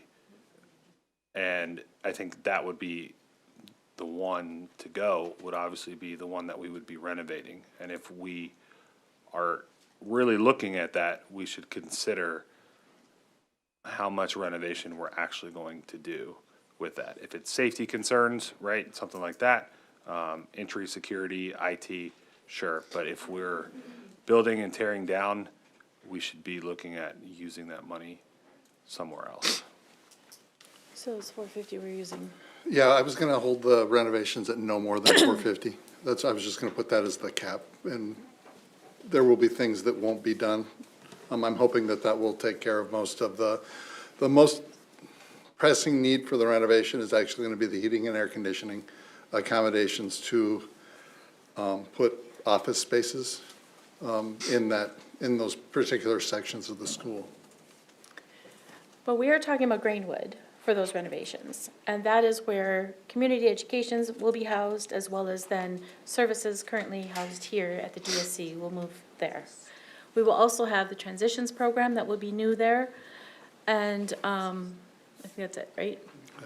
So given that, though, those renovations to that building, if you were to close an elementary school, that would not be one of the remaining 6 schools we're functioning with, right? Okay, tracking. So then I get a little lost as to I guess what concerns are there. my question would be, if we're looking, right, based on enrollment, we're gonna have to continue to cut, which we all know that we are. Eventually, the conversation's gonna come up for a building closure again, or it could. And if it does, we should look at the building where our staff is, and then just the staff, not necessarily the amount of students, right? To minimize the impact on the most amount of students. I think I get what you're looking at. Yeah. One of the parts I think might be we want to add to that, if we're actually looking at enrollment declining to the point where we actually would look at closing out of the school, we would actually physically be closing another school and not necessarily be looking at moving district services. We could, but if we were going to be closing an additional school because we didn't have enough students for there, it would be one of the remaining locations. And I would have a recommendation at that point if we ever got to that. Okay. The kindergarten numbers not coming in at this point in time, I want to again reassert the fact that that may be families just choosing not to make that a priority at the moment. And yet it also might be that our projections are just slightly off on that. We rely on birth numbers for our community, for our county, as well as then how many of them will we hang on to. In listening to some of the dialogue that's happening outside my door, when it comes to families communicating with us about enrollments, I am hearing that I have a kindergartner that could come, but I think I'm gonna hold them one more year. They need a little bit more prep. And so that is something else that we're hearing more of now than we did maybe a year ago, according to staff. Not surprising necessarily either. Okay. Yeah, I appreciate the insight into that. Anyone else? You're all set? Not yet. Okay. It's swirling. Just a quick general question. On the total savings, are those total salary amounts, or are they inclusive of like benefits and? Yeah, so when we did the calculation for, when you're talking personnel, Yeah. we are including the benefits in those numbers. Yep. Chair Bullion, I'm sorry, I remembered now. Please go ahead. On the elementary site, when you say a net reduction of the 14, I know there was the, talk of the media specialists and things like that. Where is that calculated? Go ahead. Sure. So, yeah, I mean, once again, this is where it comes into play. Like I said, the whole one-to-one is difficult here, because a lot of our current media specialists, hold K-12 elementary license along with their media license as well. So when you have to then go through the contractual process of placing those teachers back into classrooms, then the impact is on other, classroom teachers, elementary classroom teachers. So that shift is calculated into that net reduction. And the net reduction that we're seeing there is also related to like how many sections are needed. Sure. Okay, so as we consolidated, the number of sections that are necessary for our enrollment for next year are less than they were in the previous year as well. Anybody else on this bucket? Dr. Jackson? Yes, thank you. So two things. So just so I'm clear, you said that other staff at Westwood that would be considered more support staff, like the custodians, the health aide, perhaps noon supervisor, social worker, those cuts are reflected in DSC, is that correct? The On DSC custodians, slide? sorry. Yes, the custodians are, and they are reflected in the DSC bucket. The health aide is a position that moved to the transition program, so it's not removed. The noon supervisor positions are positions that are among the elementary schools are all in flux at the moment as to like which sites are gonna need how many people in the lunchrooms to help support that. And so that'll be shifting amongst the schools. Although a savings is anticipated there that we will not need as many, the fact of the matter is it's too soon for us to really know. There's a lot of openings right now too, so people will just kind of shift into those. But that's one of those things that the savings that we experience we'll see come through in next year's budget, We're not gonna count on it right now, on the noon supervisors. So there perhaps may be some positions that don't get filled, Right. that you'll Correct. see a cost savings. Okay. Yes, yep. So, what's interesting, when you look at the class size, Westwood, one of the beautiful things why people love Westwood is it had really small class sizes. A lot of the classes were 20, 21, and so when you take those students and you spread them out to the other schools, I guess my question is, and I'm sure you've looked at this for the K through 5, with all the different teachers that were employed at Westwood, will the majority of them be placed in other schools, or does this 14 FTE account for any changes in, for example, like, let's say, I'm just gonna use this for example, like, I don't have the numbers in front of me, but if JP has a first grade class of 22, and now they have, 20 5, right? You don't necessarily need another teacher, even though we don't love those numbers. I don't know I don't have the class size caps in front of me either. But I'm assuming, one, we're not exceeding that class size cap with any of these. And then my original question goes back to spreading these teachers out throughout the district. Yeah, so your assumption is correct. I mean, those teachers will be placed into openings that we would have throughout the district, and those openings would be attributed to other staff that then come on the 13th that you would see on either the non-renew list or the ULA list in regards to that. So that's where you have to kind of go through that contractual process to see seniority, kind of see where all the teachers are at seniority-wise, and then those teachers that have more seniority are granted a position within the district. So that's where we will see a 14 FTE, is because of seniority, is what you're saying? Yep.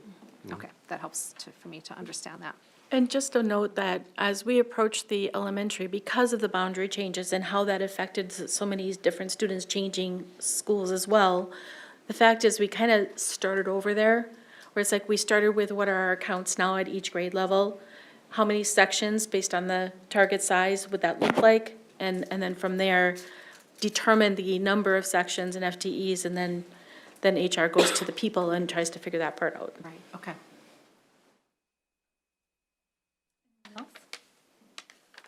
Moving on to the next bucket. Middle school. Questions or discussion items on this slide? Go ahead. Yes, thank you. So we've talked a lot about at this table, these choices being, what is good versus what is good, and that there are no easy cuts left. And obviously, we've heard quite a bit from our community and students and families regarding some of the decisions on this particular bucket. I guess, can you just give us, the board, the community, some of the examples of maybe what these adjustments make possible? Maybe speak to the options that were considered. Again, giving the timing and everything that's going on, I don't know how possible that is, but, obviously these trade-offs, when we're looking at them, we have to take into account whether or not there's gonna be equal or greater harm to students and staff. So, given the pleas from the community, I just wanna know, is it likely that, if it's not Spanish immersion and choir, is it a different cross-section of our community that's in here tonight upset about something that is being cut? So.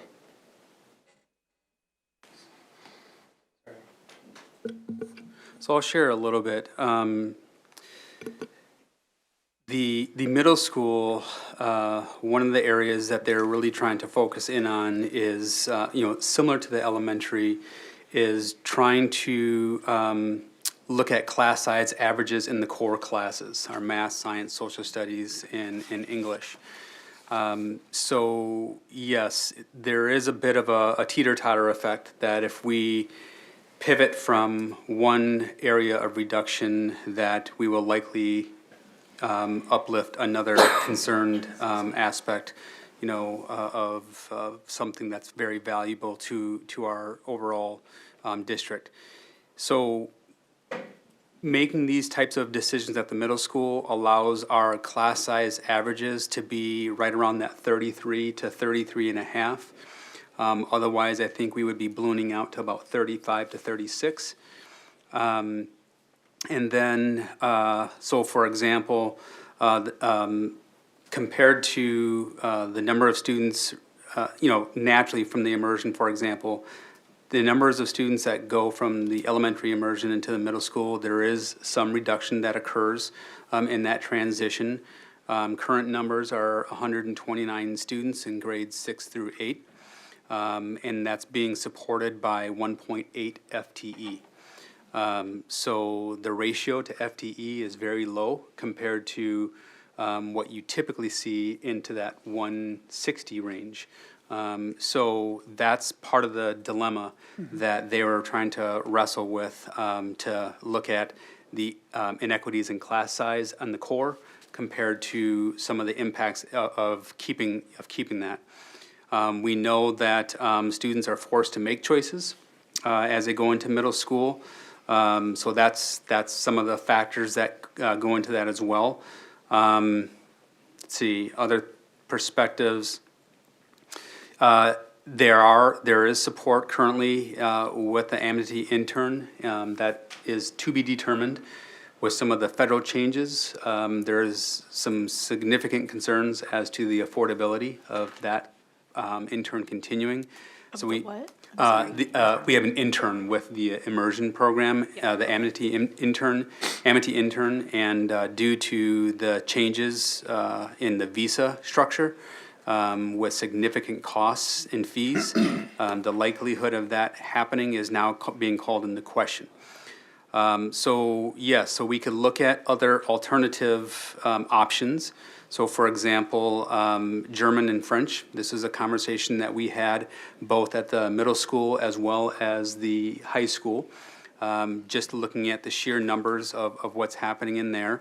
Some natural attrition happening in terms of the registration for those courses. Again, 129 students in the Spanish immersion, and then in French and German, there's 152 students in grades 7 and 8. So that is some other, conversations that, they've had at the site level as well. Yeah, I guess that's all I would have to add to that. And I know Principal Kubushek is here. I don't know if there's something I might have left out that kind of capture the essence of a lot of the discussion that your leadership teams are having.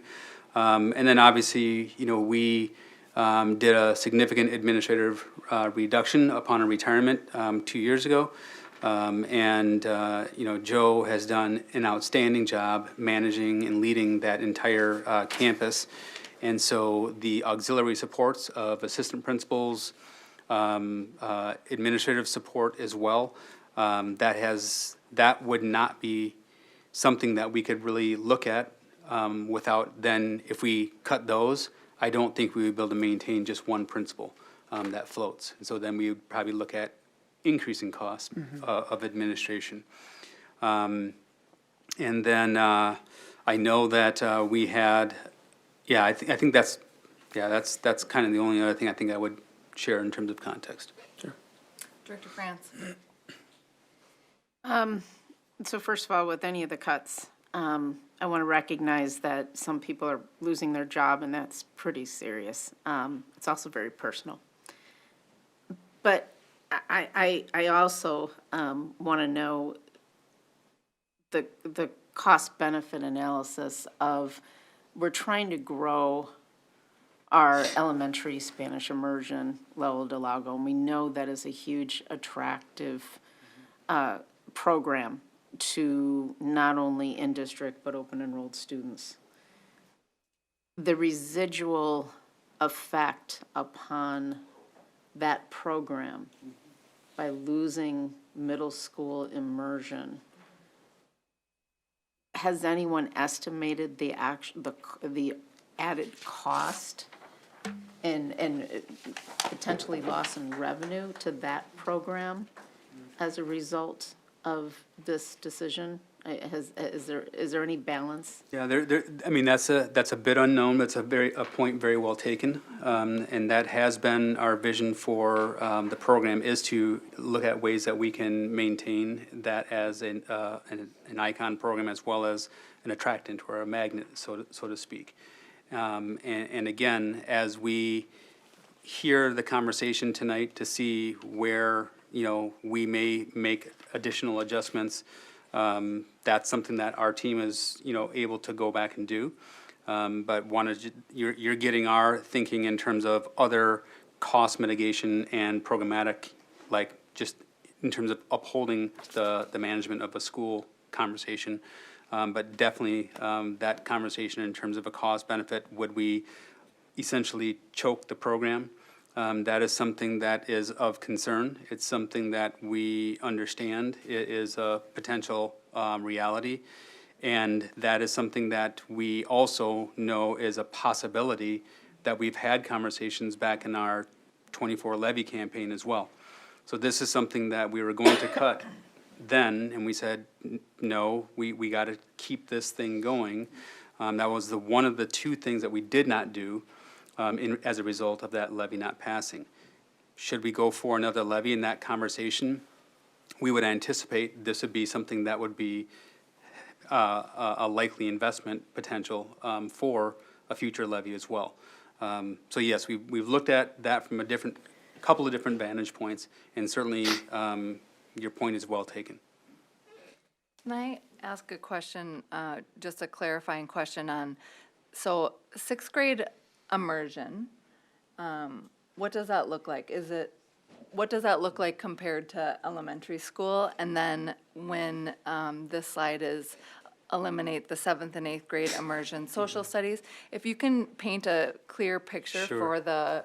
for the board and the community at large, I think that'd be helpful, as well as understanding the options for Spanish classes still being offered, just so that there's a full kind of picture about what this proposed reduction looks like. Thank you, Board Chair Bullion. Currently, what our immersion program looks like is for our sixth grade students, they have social studies in Spanish, and then they also have a Spanish language arts class. Same thing is true in 7th and 8th grade. The difference is in 7th grade, social studies is a half-year class, and so it doesn't turn out being 2 hours of their day. It ends up being 1 hour of their day in 6th grade. But in 7th and 8th grade, it's 2 hours of their day are currently in Spanish. One of them is the social studies class, one of them is their Spanish language arts. Under this proposal, that would eliminate all of the 6th grade. In 7th and 8th grade, the students would lose the immersion social studies, but would continue to have the opportunity to have a language, just like all of our 7th and 8th graders have an opportunity to have a language. So, and just, I do have one point of clarification based off of something Dr. Thomas mentioned. I just want to add, he had mentioned about the Amity intern. I just want to make sure that it's clear, the Amity intern is actually paid for by our immersion parents. That is not a district cost. But we have been lucky enough to have 2 immersion Amity interns, one each of the last 2 years, and then Dr. Thomas shared about the potential challenges for coming year, but I just wanted to clarify that that's not a district cost, that's being paid for by our parents. Thank you for that clarification. Another question? Director France hasn't, sure. Okay. So, and first of all, I'm just as concerned about all the other cuts. I want to make that clear. But I am kind of curious with the number of advanced speakers coming out of Lalo del Lago plus native speakers, and having been part of these programs, just because somebody's a native speaker doesn't mean they're reading and writing correct grammar, et cetera.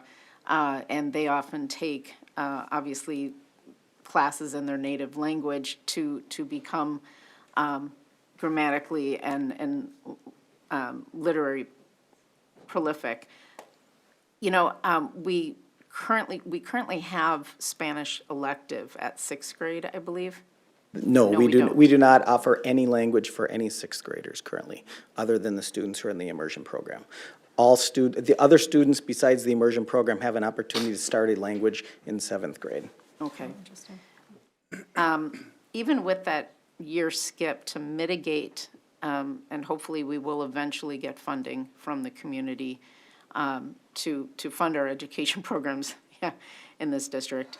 But, you know, to mitigate that, is there a way to kind of take the normal Spanish program and have an advanced class just dedicated to people who aren't in beginner Spanish and So- all that, to keep the program going forward, period? Yeah, the plan with this is that the 7th and 8th graders would be in a separate Spanish course, similar to what they're in now with their Spanish language arts. We would not be putting them with our regular students who are in Spanish 1 or Spanish 2. They would be in a class just for our immersion students, or that may also include some of our native speakers. Could sixth graders be in that class? The challenge with that is the way the schedule works. Okay. There's no place That's that what I that thought you'd fits say. into their schedule. Okay, that's what I was getting at. Sixth grade schedule is very tight. All right. Thank you for that clarification. Any other questions for? A couple questions first. So the one elective FTE, what subject is that being reduced? I just know that the electives in middle school aren't really electives. So the answer is multiple. Okay. So there's reductions within our regular Spanish, our regular French and German are also included in that, as well as, yeah, I think that's it. Okay.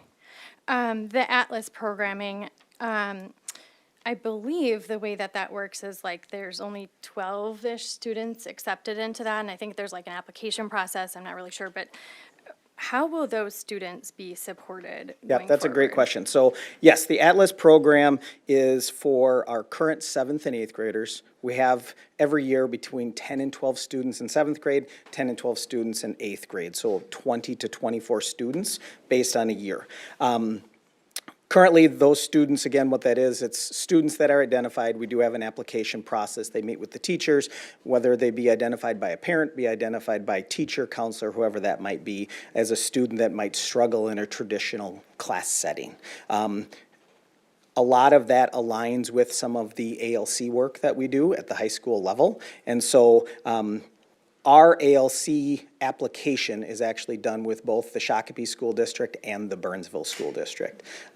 They do not have a program like the Atlas program. Instead, what they do is they do different things within their regular classes through differentiation. And so that's one of the things I've started to work with the director in Shakopee, Eric Service, at the ALC to get a little bit better understanding of what they do within their regular classes, and then that's also then included within the regular FTE. Okay, so they will be supported within the classroom? They would be and supported that within the class traditional offset is general education reflected? class, correct? I mean, my last point is around middle school immersion. I'm adamantly opposed to this cut, and I would ask the board to consider some other means on the administration. Having gone through the immersion program when my kids were young, this is not just like a simple FTE reduction. This is an entire program. This is an entire community that comes here, and this is a magnet program that draws people to this district. It will have definitely adverse impacts to our enrollment. And yeah, we made a commitment to grow this by moving it into Westwood and trying to grow the program.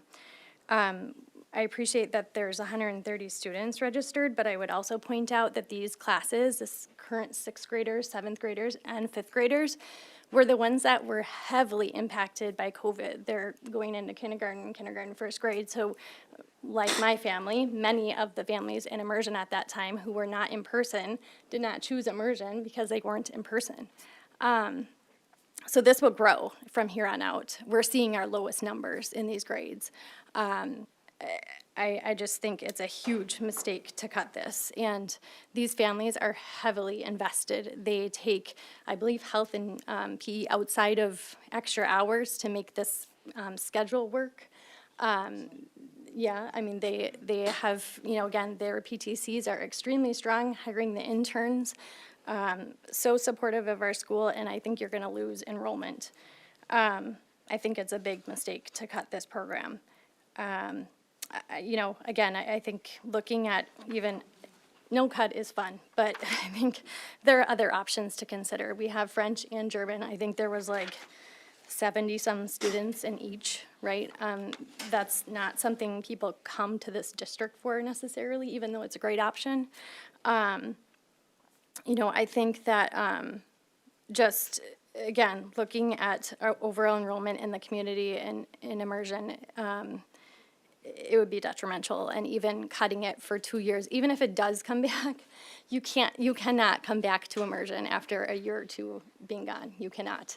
And these students cannot take general Spanish classes. They're far too advanced. So it might feel like a nice to have, but it's not in our community. It's a magnet program, and I think it's a big mistake to cut it.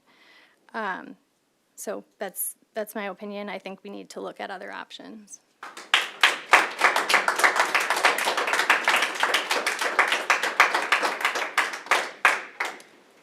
Any other,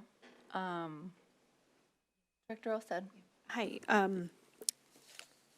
I don't mean to follow that with going backwards, but the Atlas program, when you said a lot of these kids will be helped in the general ed classrooms, I don't understand how that's possible. So what that's Or going to take. fair. Yep. Well, what that's going to take is it's going to take some differentiated instruction with our general education teachers, which is something that benefits actually all of our students, not just the students that are identified with our Atlas program, but that's going to be something that we'll be kind of working through what that looks like. Explain more. What do you mean by that? Within our general education class, we have the ability we have a range of students' abilities. And it is our responsibility as educators to be able to reach the students that may be at the top in our class and challenge them, have the students in the middle to see what we can do to move them forward, and then we have the students that may be struggling students and how we're going to connect with them.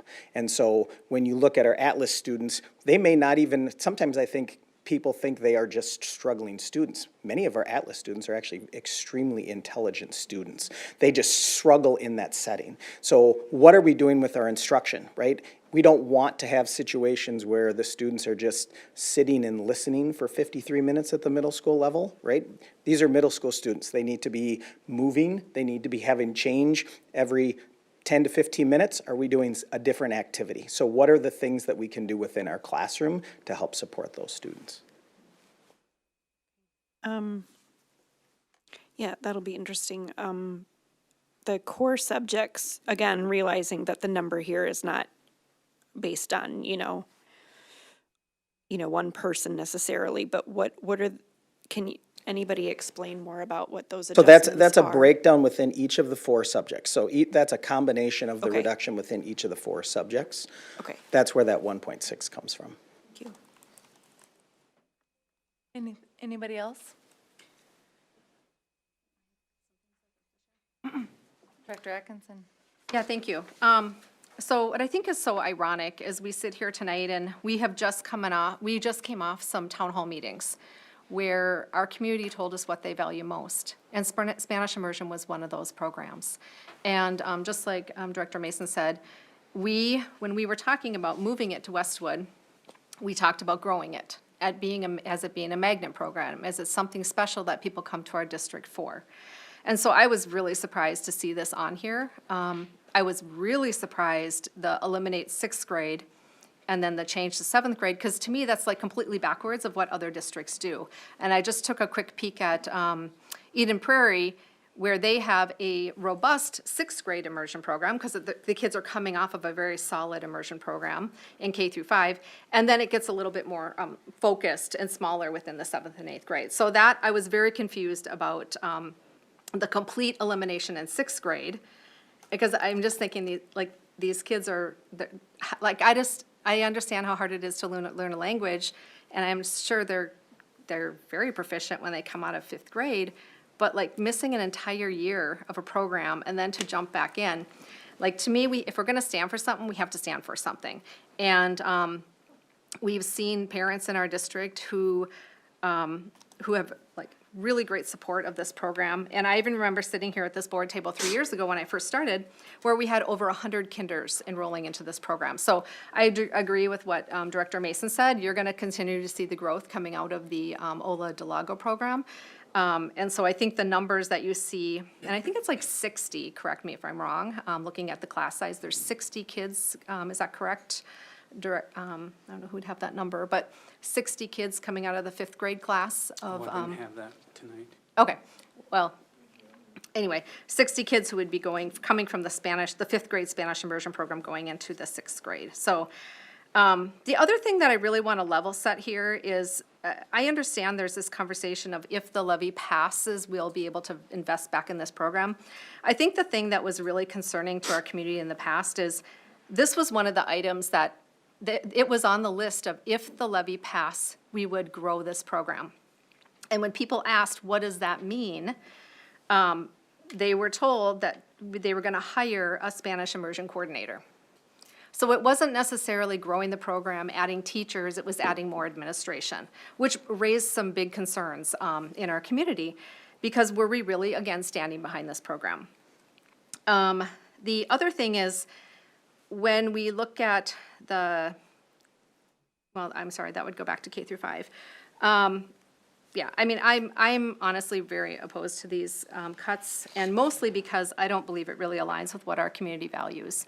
And when we looked at our board budget priorities, it was very clear that our board budget priorities, when it said to optimize resources, we were talking about streamlining operations, basically, to be able to allocate more resources directly to the classroom instruction and student learning. And so this is a complete contradiction to what the board budget priorities, how they were developed, in my opinion. It also really goes against our mission and vision for our district. And when we talk about empowering each learner to reach their full potential, how are our Spanish immersion students supposed to reach their full potential if we don't have a middle school program to support them? So again, you're looking at $595,000. Director Cawthorn, thank you for that information on the ADM that you shared, but we still do have 49.5 ADM for administrative assistance, which I was speaking to somebody in the community. This had a lot of conversations in the community this weekend, and it was referenced that our local hospital has about 1,000 employees, and they, from an administrative staff, they have 3.5 administrative assistants. You said we have 1,000 employees, and we have 49.5. So I just think if you're looking at $595,000, I think we have to look to administration to see where can we run and where can we be more efficient within our administrative staff. So, thank you. Director Olstad. This has been discussed over and over again about the administrative assistants and anything considered administration, and I would like that brought up again, because that's not accurate. It's not accurate. That's not even close. We're not talking about hospitals here. We're talking about schools. You're right. Yes, Director Smith. And hospitals don't cut surgeons and nurses. They Board are the members, heartbeat. They're board the members. heartbeat. Come on, come on, come on. Board members, we Decorum, need to. please. We a hospital. We do need to maintain decorum. Thank you. Yep, we do need to maintain decorum. And we also need to protect public record. We need to protect the public record, and bringing in hospitals or other things, that is not what our administration is tasked to bring the board the recommendations. Correct. The board is tasked. I'm well aware of my with- role, Director Bullion. we don't need to waste time on that. Thank you. Director Atkinson, the board is tasked with asking questions and not to argue the recommendations being brought forward. It's to discuss amongst each other. This is a study session that we are to ask questions to the given administrators and clarifying questions for what the recommendations are being brought forward. And then when it comes time, when we have to make a vote, our vote will decide whether the district recommendations are agreed upon by the board or they're not. So with that being said, is there any other questions on this particular bucket? Director Smith? Yeah, I just want to make a couple of comments here.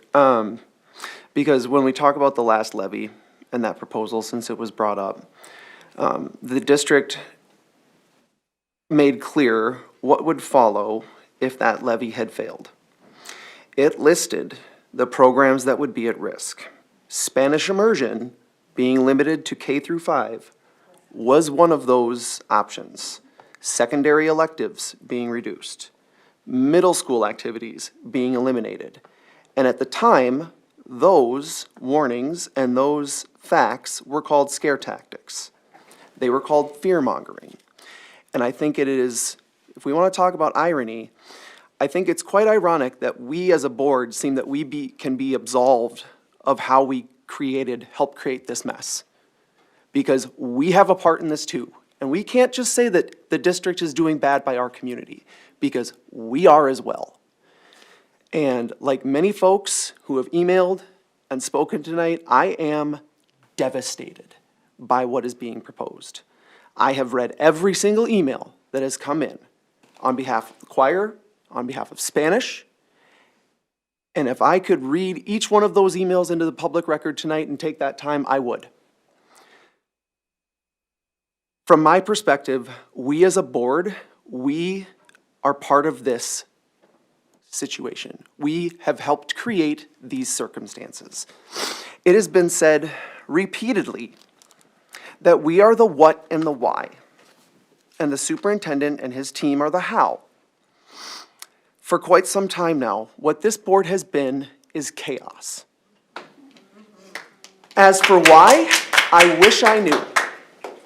I'm not sure if it's ego, mistrust of public education, personal vendettas or grievances, or a genuine misunderstanding of how schools operate. We have board members publicly tell this community that the district mismanages money, that teachers are pushing agendas, that the superintendent is punishing families. That is what misinformation looks like, and that is what has been eroding community confidence in this district. And those claims are not supported by the financial record or the evidence this board has been presented. But they have consequences. A community that has been told repeatedly that its schools cannot be trusted is a community that votes no. So again, there are families in this room tonight, and that's not a coincidence. That is the record, and that is the circumstances that we have helped create. Students and families are being devastated by these decisions, are exactly who I am thinking about when I say we need to do better as a board. And I know if there are ways to rebuild it, it's going to take a lot. It's going to take years. But the kids in our district right now are the ones being hurt.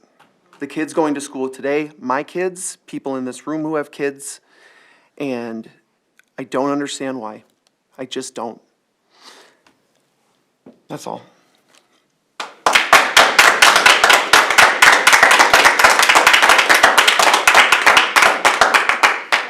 Director Mason. Thank you. Since we have gotten on the topic of headcount, I guess, one comment on that, Director Cawthorn.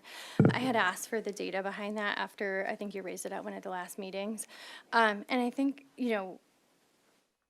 I appreciate that the numbers are the same, right? But I think when you dig into the details of some of that, it matters. So, for example, when you look at the headcount being the same, I believe that's like a total FTE, correct?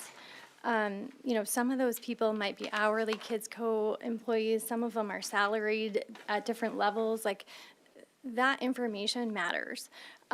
So I appreciate that we're kind of holistically saying we have the same number or 33 more or whatever it was that you just said, staff members, but that's a total FTE, correct? No, it's not FTE because I was looking at total bodies. Right. So Total an bodies. FTE could be a 0.8 FTE or Right, something total like bodies, that. Yeah, agree. total bodies, yes. Right, and so when I dug into that, just as an example, and I think it was 2617 that we looked at, there were like 36 more Kids Co. bodies. Kids Co. bodies are probably part-time, not salaried employees versus, now there might be their bodies elsewhere. So I appreciate that information, but I think, the devil's in the details, so everybody needs to understand that. Like, we haven't done a holistically, deep dive into the head count, which is what I had requested many times, and I think that's difficult to follow. And I think the disaggregation that has come up quite a bit is around administration and administrative assistants. but just And generally. so this is why we brought that information for you this evening, because that's the contentious area, it seems, of conversation. And so we did pull that out separately for you this evening so you can understand the comparison and owned the fact of the 3 administrators that are above from 10 years ago and the rationale as to why, and that we will actually be down in administrative assistants to where we were 10 years ago as well. So I just want to just reiterate that and not let that get lost in the comment of total headcount when in the areas that mattered, we tried to pull out. And I appreciate that. I think it's just important to recognize that those numbers aren't apples to apples, right? And so we all know that. I think, the other thing is we did make close to $3 million in new investment positions just 2 years ago, and several of them in the middle school for student support staff. I mean, we have new investments in this district that were just made with extra COVID funding, I believe, in 23, 24, that are still there. So we didn't have those in 16, 17. Like, I think, I'm not going to sit here and tell you what positions you need and you don't need, but we are just asking to explore other alternatives versus classroom teachers, and especially Spanish immersion classroom teachers in this case. That's my ask. Well, and I think that the ask is heard, right? It's something that's been, brought up and asked on many different occasions. And I think that as board members, we also have to be extremely mindful that what the district team brings forward, they're the ones in the buildings. They're dealing with the building administration, the building staff, and they're dealing with the needs of the students. And so while as board members, we're doing our due diligence and trying to decipher information and making sure that we are operating at the strongest possible governance level that we can, it's challenging as a board member to understand all of the things that our district staff understands. So when they're bringing forth a recommendation and their recommendations are met with, a lot of questions that, there's so many different layers, whether it be mandates, students' needs, staff things. There's just a lot of things to go into it. And so being aligned in our governance role is really important. And I think that's just one thing that I want to mention, because it's when the district staff is bringing forth their recommendations, we can ask clarifying questions and do all the things and share our opinions and our thought processes for the district staff to go back into their meetings and look at different options. And if their recommendations based on new perceptions or new ways to think about things that come from the board, from our community inputs and our inputs that we have with staff and families, then they take that back into those meetings, and if there's adjustments made to recommendations, they do that. And so, yeah, that's what I wanted to say on that. Is there any board members that haven't spoken on this particular bucket want to say anything? Because then I would like to move forward to the next bucket. I believe Director Atkinson, did you have a Yeah, question? I do actually have a point, and I just want to respond to, I think it's only fair for me to comment about Director Smith. You've been here, this is your 4 or 5 months on the board. And That's irrelevant. Well, no, it's not. You add a lot of value, and I really appreciate you being here, so thank you. But what is not, what probably you don't have visibility to, and I was one of the first person that approached you in the Is audience. this really a conversation that we need to have at the board table right now? It's relevant. So when we developed as a I board. don't think it is. I think you and I can have this offline. I think we want to move on with what we're here to talk It about, has please. to do with the levy, if the levy Director didn't pass. Atkinson, does it have to do Yes, it does, with actually. this bucket? Yes, it does. Yes. So one of the things is,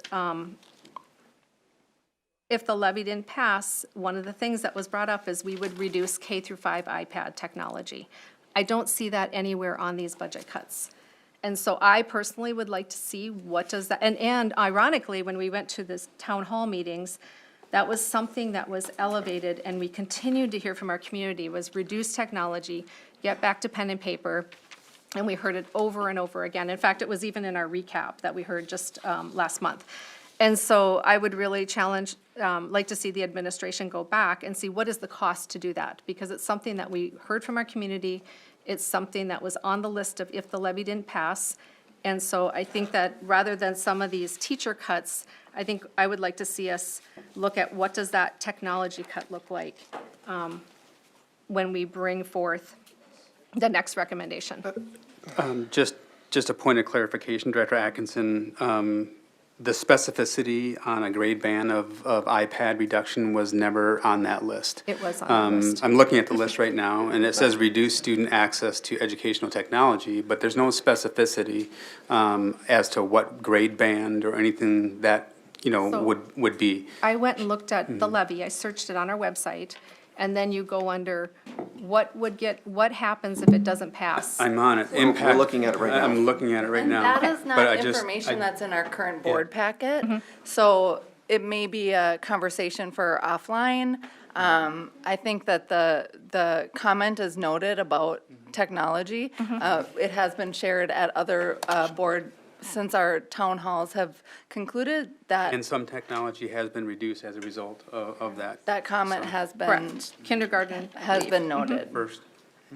Yeah, thank you. Okay, moving on to the high school bucket.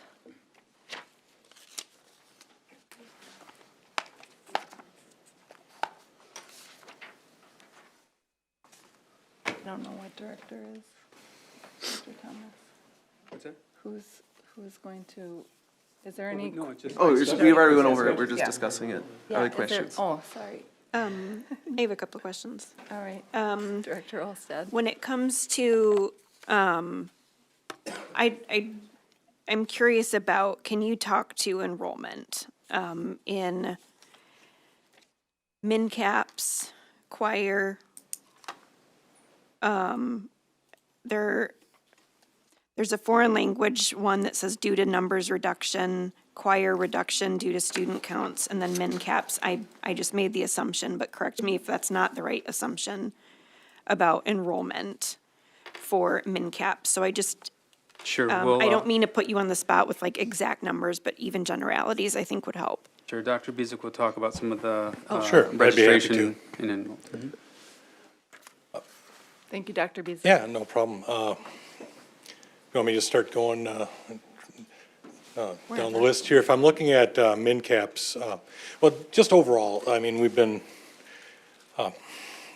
in cut mode for a while. I mean, our class size keeps creeping up and up, and I've been, when you're trying to start new programs, you're trying to sometimes get things off the ground. You sometimes run things at a little lower number.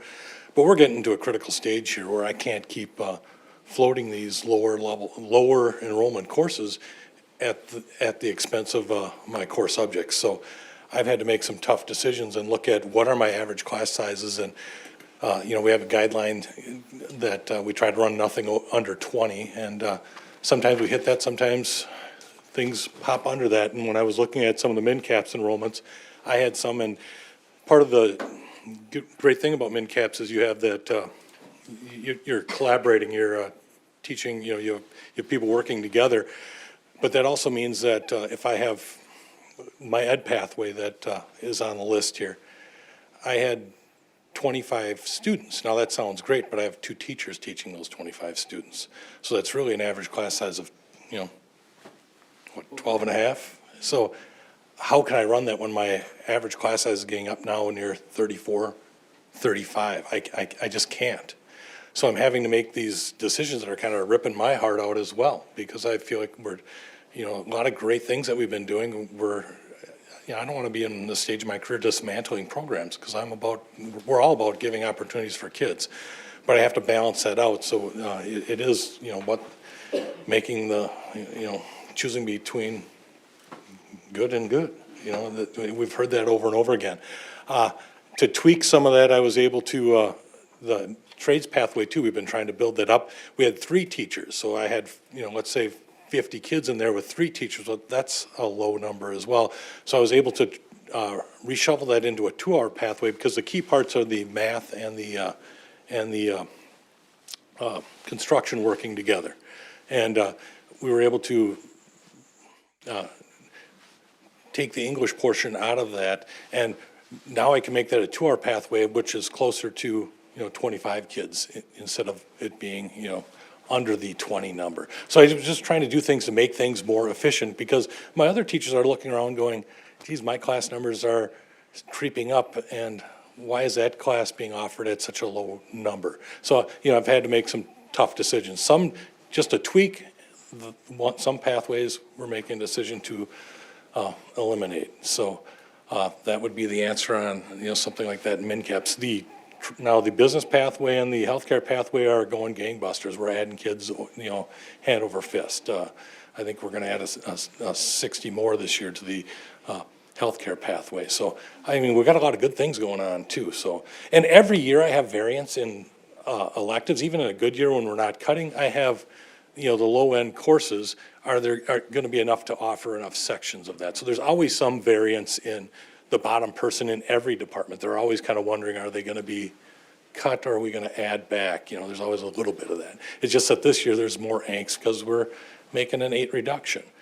And an 8 reduction doesn't come across as an 8 reduction. It came to me having to have 16 conversations with people because maybe it's a 0.2 in this program, maybe it's a 0.4 in this program, or maybe it's not even somebody in my building, it's somebody in Joe's building that he had to cut. But since he's got I've got the least senior teachers, my person's getting bumped out. So just a lot of uncomfortable conversations. It was a tough week last week for all of us, for teachers and administration around the district having those conversations. So yeah, it hurts. It's frustrating. And we're trying to make the best of a, sour situation. Do you want me to go on to choir? The die was kind of cast. I don't want to lose choir. I don't want to cut a program that's a Cadillac program, but we're working on a Chevy Malibu budget here. How am I supposed to, when we were on a 7-period day, I go around, I look at comparison high schools. Most schools that are on a 6-period day, you're reducing elective opportunities for kids. You have less choices. And most of the schools in our conference that are on a 7-period day have 2 choir teachers, have about 300 choir kids. The ones, Lakeville, that is on a 6, has 1 choir teacher. Because their numbers are closer to ours, because kids don't have as much access. I did the same thing in South Washington County. I looked at those because I know they were on a 6-period day as well. So I'm calling around and I'm asking. I looked at back when we went to we were on a 7-period day before I got here, I think around 2011, 2012, doesn't really matter. But when that change was made, the choir enrollment was around 300. Now it's around 150. So do I want to bring that forward? Have I known this for a couple of years and have I kind of stayed away from that? Because obviously the community has valued that program. But now we're starting to have to make decisions on, and it stinks. What do we, I don't want to say what do we value more, but I have to make some decisions. And I'm sure we're going to get feedback to see if, is that going to stand where it stands or what are we going to do? I'm looking for answers. And, I'm comparing what we got compared to surrounding high schools, and I'm like, I don't know how the heck I'm going to be able to keep up this staffing game. I'm at 34 probably next year across the board average class size. That means some are higher, some are lower. Those school districts that I hear about that are pushing near 40, we're that district. Almost nobody is lower funded by their local operating levy than us. We're that place. So when I hear these people saying, how can this be? Real easy. We're not keeping pace. We were lucky. We were, in my opinion, probably living off growth for a long period of time. Now we're not. The growth isn't there, and now it's affecting us. We got great facilities. We got people that want to support a lot of our things, but I don't know. I'm going too far off on that. That's not my role to talk about the community and their appetite to support things. What else do you want to know about? What other reductions am I making? There's a specific one that you'd want to know about. I'd be happy to talk about it. Everything up there, like, some paraprofessionals, we're looking at our testing center, the middle school cut theirs a couple of years ago. Core instruction, that just means I'm moving things across, the 4 core departments. Every time I cut the core department by 1 person, it adds about a 2-person bump in class size. So, if you were to say, hey, what would it take to get you back to a 32 class size? I'd say, well, it'd take me 4 FTE. Or what would it take to get you to 30? I'd say it'd take me 8 FTE. And that's just in the core, you know what I mean? And I got an 8 hit last year, I'm getting an 8 hit this year. And when I talk to people, they're like, oh my God, you're cutting 16 people out of that building in 2 years? It's getting tough. So yeah, that's just our reality. But we're still doing good things. People are taking on more. That's just the world we're living in. Other elective sections, yeah, I mean, that's probably a little misleading because I feel like I've hit them more than 0.4, but it might have been in min caps, it might have been in other areas, but actually some areas might have grown as well. Even in times of cutting, some are, gaining, so it probably offset there. Yeah, I'd like to think, I was a little skeptical when Rob and Lisa said, hey, we're gonna give you a dollar figure target. I'm like, I don't wanna play that game, I wanna play the FT game, because that's the game I've always played. Actually, made me cut a little less than I had to cut, so I guess I can thank you on that. Any other questions for Dr. Beasley? Yeah, what do you got for me? Yeah, I mean, just a comment question. Obviously, the community and students have been very vocal about the choir cut. I certainly would encourage you to seek other alternatives. But in the same breath, I do think, it's unfortunate that the cuts in December 24 that reduced our middle school elective alternatives, which are obviously a direct feeder to the high school where, kids aren't able to take both music, choir or band, and a language in 7th and 8th grade like they used to. So probably many are choosing to take the language over choir. And so that number will continue to probably go down. If you look at the middle school numbers, they're very low for choir. So while I think it'd be great to keep choir in high school, and I would recommend that, I also, I'd be concerned, again, it just kind of goes back to the core of the issue in middle school, really, right? I mean, it seems like the numbers are low there, too. I don't know. Prior to the middle school being adjusted, though, to Dr. Beasley's point, this trend, as we've, Is that ready? that 6-period day was the beginning to this reality. And again, checking across the conference, that is the average on the 6th period. Did the high school, move to 6th period with the middle school and All same. at the same time? Okay, that's The reason to do that is just simple math. It's the cheapest schedule. Right. So it's 83% efficient. A 7-period day is 71% efficient. So you're able to make a budget cut of, let's say 11% of your staff without affecting class size. So that's why people do it. It's not,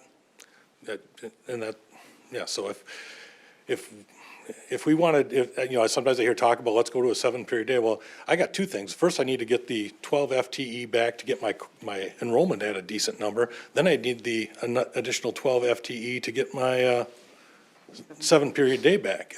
So I don't think people realize how big of a hole we are in. And sorry, so that choir instructor will be remaining and going to the middle school and sharing, or what? I didn't understand the full. Yeah, I believe that person, based on seniority, the person bumps down to the middle school position, yes. And then I think somebody shifting to the elementary, there's a lot of moving parts there. Well, the staffing responsibilities are for the district. I mean, I think just reminding the board, the governance responsibilities compared to the staff, the district responsibilities, which is the day-to-day operations and the staffing. And we just need to keep that in the forefront of our mind when we're discussing all of these very difficult cuts that are in front of us. Director Johnson. So I have more of a clarifying. So with MinCaps, you are eliminating education altogether. Yes. And then reducing the total. The trades pathway is going from a 3-hour pathway to a 2-hour pathway. Okay. So, And the tweak there. with education, you said you've got 2 instructors there now? Yep, because I had a social studies and an English teacher that were co-teaching that group. And we had, I think next year we had like 15 year 1 students sign up and 11 year 2 students sign up, so a total of 25 students for 2 teachers. And actually, I think one of them might have been teaching 3 hours, so it was a lot of FTE for that program. Sure. I think there are some opportunities to do something that our FACS program also has like an early childhood program, and I think there's some opportunity to grow that into a path, to regrow that pathway. I think there's another way to do it, maybe a little more efficiently, because just the numbers, and it's a good thing. I don't want to, every time I feel like I'm at risk. I don't want to insult people when I'm talking about, making these choices and saying, hey, maybe they could do it this way or do it that way. But I also know that, some of those other pathways, you're getting an opportunity to see these careers that you don't normally see. And I don't want to belittle the education pathway, but they do get to see school, they've experienced it. While I feel bad, I'm like, we can do this. We need to, and again, none of these are easy to remove, but that's when I'm like going, I just can't at that number. How can I look at my other teachers and their courses and go, yeah, they go, because I need trust with my staff that I'm making. Everybody's looking when things get a little tight. Everybody's looking, are you making the best decisions? It's the trust, it's the this, and it doesn't feel good. It doesn't feel good when somebody asks, hey, what are you doing with the bids or this or that? What's going on here or that? All that. Your reaction is, well, don't you trust me? Well, I guess we got to earn that, and we got to, try and talk about it. And I'm trying to be transparent with them when I'm having these conversations, and this is why we're doing what we're doing. But it doesn't mean it doesn't hurt, and doesn't mean that people don't feel, everybody thinks of it, it's all a little bit of a value judgment. Even though when we say it's this, we got to make one decision over another. And Sure. Within the early childhood, phenomenal class. My daughter's in it now, so I think that's. Get the FACS classroom, yeah. I think that. It does a nice class, yeah. Yeah. And then as far as the trades go, are we losing any trade pathways as a No, whole? not at all. Okay. The piece we're losing, and I don't want to dismiss this though, because it is a big piece, but we've had an English teacher working in there, so they will talk, do some of the, how do you write up a budgeting proposal and how do you do the interviewing skills and all that. So those kids will still be taking their English somewhere else, but, can the math and the business teacher pick up some of those pieces that are, they used to do it all together over 3 periods, so, but for sake of efficiency to say, hey, I feel better at having a 25 average in there than a under 20 average in there. Yep. That was just and I felt that of the core pieces, the math and the construction piece together, because that's, how do you practically use math? Thank you for your clarification. Yeah. Director Atkinson. Thank you. So I have a question. If you're looking at our policy that says 20 Yep. is the minimum class size to be able to offer an elective. Yeah. I happened to look at the 25, 26 enrollment, and there was about a 12 electives that we were under that cap size. And I so think I saw that. Yeah, sheet. so my question is, of all these cuts, how many are that policy? Yeah. I'm just curious. Because I don't. The trades one was, the education pathway was. Again, I want to be careful with the choir one. They've got some real low enrollment pieces the way they're doing things, so some of theirs could be in that as well. And some of that list that you're on, sometimes because I was looking through some of those as well, and sometimes you'll see we keep the course number for a course. Like there was two AP courses, I think there was a 10 and a 15. Well, I rolled those together. The teacher said I could teach those both. I can have 25 kids doing two different courses in that hour. Or there were some that are like really low enrollment that there's a couple classes at the co-op, thank you, like the cosmetology. We don't even teach cosmetology, but I Right, I got three saw kids that. that are going over there. CSC. Mhm. Yep, so some of that, and then there's always well, if 23 kids register for it, it's over the 20.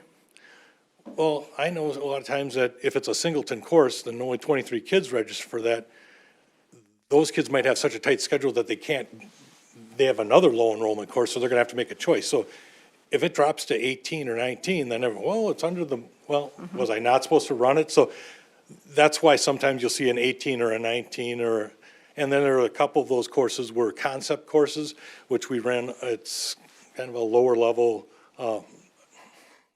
more of a targeted intervention program for kids in physics and chemistry. So when you see the concepts courses, so those were the ones that were listed. So Those were- there's those are some of the reasons why it's I'm not just an trying to exact understand. science. Yeah, I'm trying to understand how much of that is actually part of your budget. First of all, I don't even think you should have had to absorb or, be part of these budget cuts, given what you had to, make the cuts you had to make last year. So,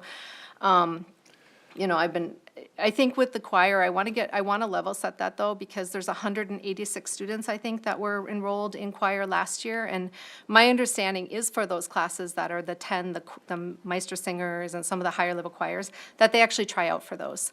So that's not all the students. When you see a class of 10, my understanding is that they try out for those classes, is my understanding. The other thing that we can't I forget. think they place all of them in some level, but they might move up to a higher level. But I think those kids are those kids. I don't think they say you're not gonna be in a choir. Right, but it's meeting it's allowing those students to reach their full potential is what it is, right? And, I'm dumbfounded by that this cut is on the list. Our choir program also feeds into our theater program. And if you've ever been to a musical and they're sold out and they're phenomenal, thank you, Mr. Tumwa, for being here tonight. The choir program feeds into our amazing theater program. So a reduction in the choir FTE will not only have a negative impact on our choir program, but will also impact our amazing theater program that we have today. So I guess I would challenge you to go back. I don't see any administrative cuts on here. And I think anybody can go to our ASMO budget book and pull up FTE by building, and they can see all the administrative support. And it's not just administrative assistants, it's anywhere from assistant principals to, the list goes on and on. Unless they're not listed as a teacher. I'd love to have a comparison of any of we're in top 6 high school in the state in terms of enrollment. I'd love to have a comparison of how I stack up, because I look at those as well. And I cut an assistant principal 2 years ago, and I cut a director of MinCaps, and because we brought that program back in-house. Right, I understand. So cut those in the last 2 years as well, and along with that, two secretaries. So, but yes, I get it. I get that eyes are on us. I don't want to be sitting here in some ivory tower and saying, everybody but me, or that. Thank you. Director France, first of all, I appreciate the pain that the leadership went through in trying to come up with this list. This is unfortunate. It would have been unnecessary had we did have a levy, and hopefully we will get one eventually. But I want to go back to a couple of things. You made a comment that the choir program was almost double when we had a 7-period day. And I think part of the issue is that 6-period day. Because with the electives and with some of the programs that really do enhance the overall holistic educational experience that feeds into everything else, they can't fit it in their schedule because of the way the schedules are, because they only have one free elective period or whatever, and it doesn't line up, right? So I want to recognize that. But the other thing that I think is worth mentioning is that our entire arts, band, and choir program has been living on a shoestring budget, and they've been also surviving mostly through parent volunteers, donations, and fundraisers. So they couldn't afford even the slightest reduction and you know, without having to make it up in some other way. The fact that it's done just so incredibly well, and the reputation of the program is known statewide, if not nationally, even at universities that I've spoken to, is a testament to all the hard work. And it's heartbreaking that this is happening. It's heartbreaking we have to do it. It's heartbreaking that it falls within those statistics. And I just wanted to recognize the fact that it was as good as it was also because of the volunteers and the donations and the fundraisers that the students did between band and theater and everything like that. And that's a shame that it had to actually survive on that also. It is, and it's a shame because boosters should be for, in my mind, boosters should be for extras, those things to, you know, accentuate the program, not covering the basics. And I feel like we're in a dangerous spot where also we're allowing people to buy their way out of the cuts that they don't like. Yeah, that's not. And that's not what public education is. Thank you. Any other board members on this one? Thank you, Dr. Bezic. Next bucket is athletics and activities. Do we have any questions or comments on that bucket? Director Johnson? Director Marshall here. No, he is at the state conference for athletic directors currently. So he apologizes that he could not be here, but yes, we can speak to maybe some questions. Fine, I'll ask him directly. So Perfect. that works for me. Anyone else? I just wanted a clarifying question. When we talk about the baseball stipend, the stipend from Nordic Ski, et cetera, that's the stipend of the contribution from the district in addition to, It's for the coach itself. for the coaches. It's actually Okay. for the coach. Yep. So the baseball registration is down, and so reducing the stipend for a coach. Okay, okay, thank you for that clarification. That's kind of where my next question was going. Anyone else? Hearing none, we'll move on to the alignment buckets. Is that what we're doing? Is that our last bucket? All right. I'm sorry, what was that? DSC? Yep, the DSE. Yep.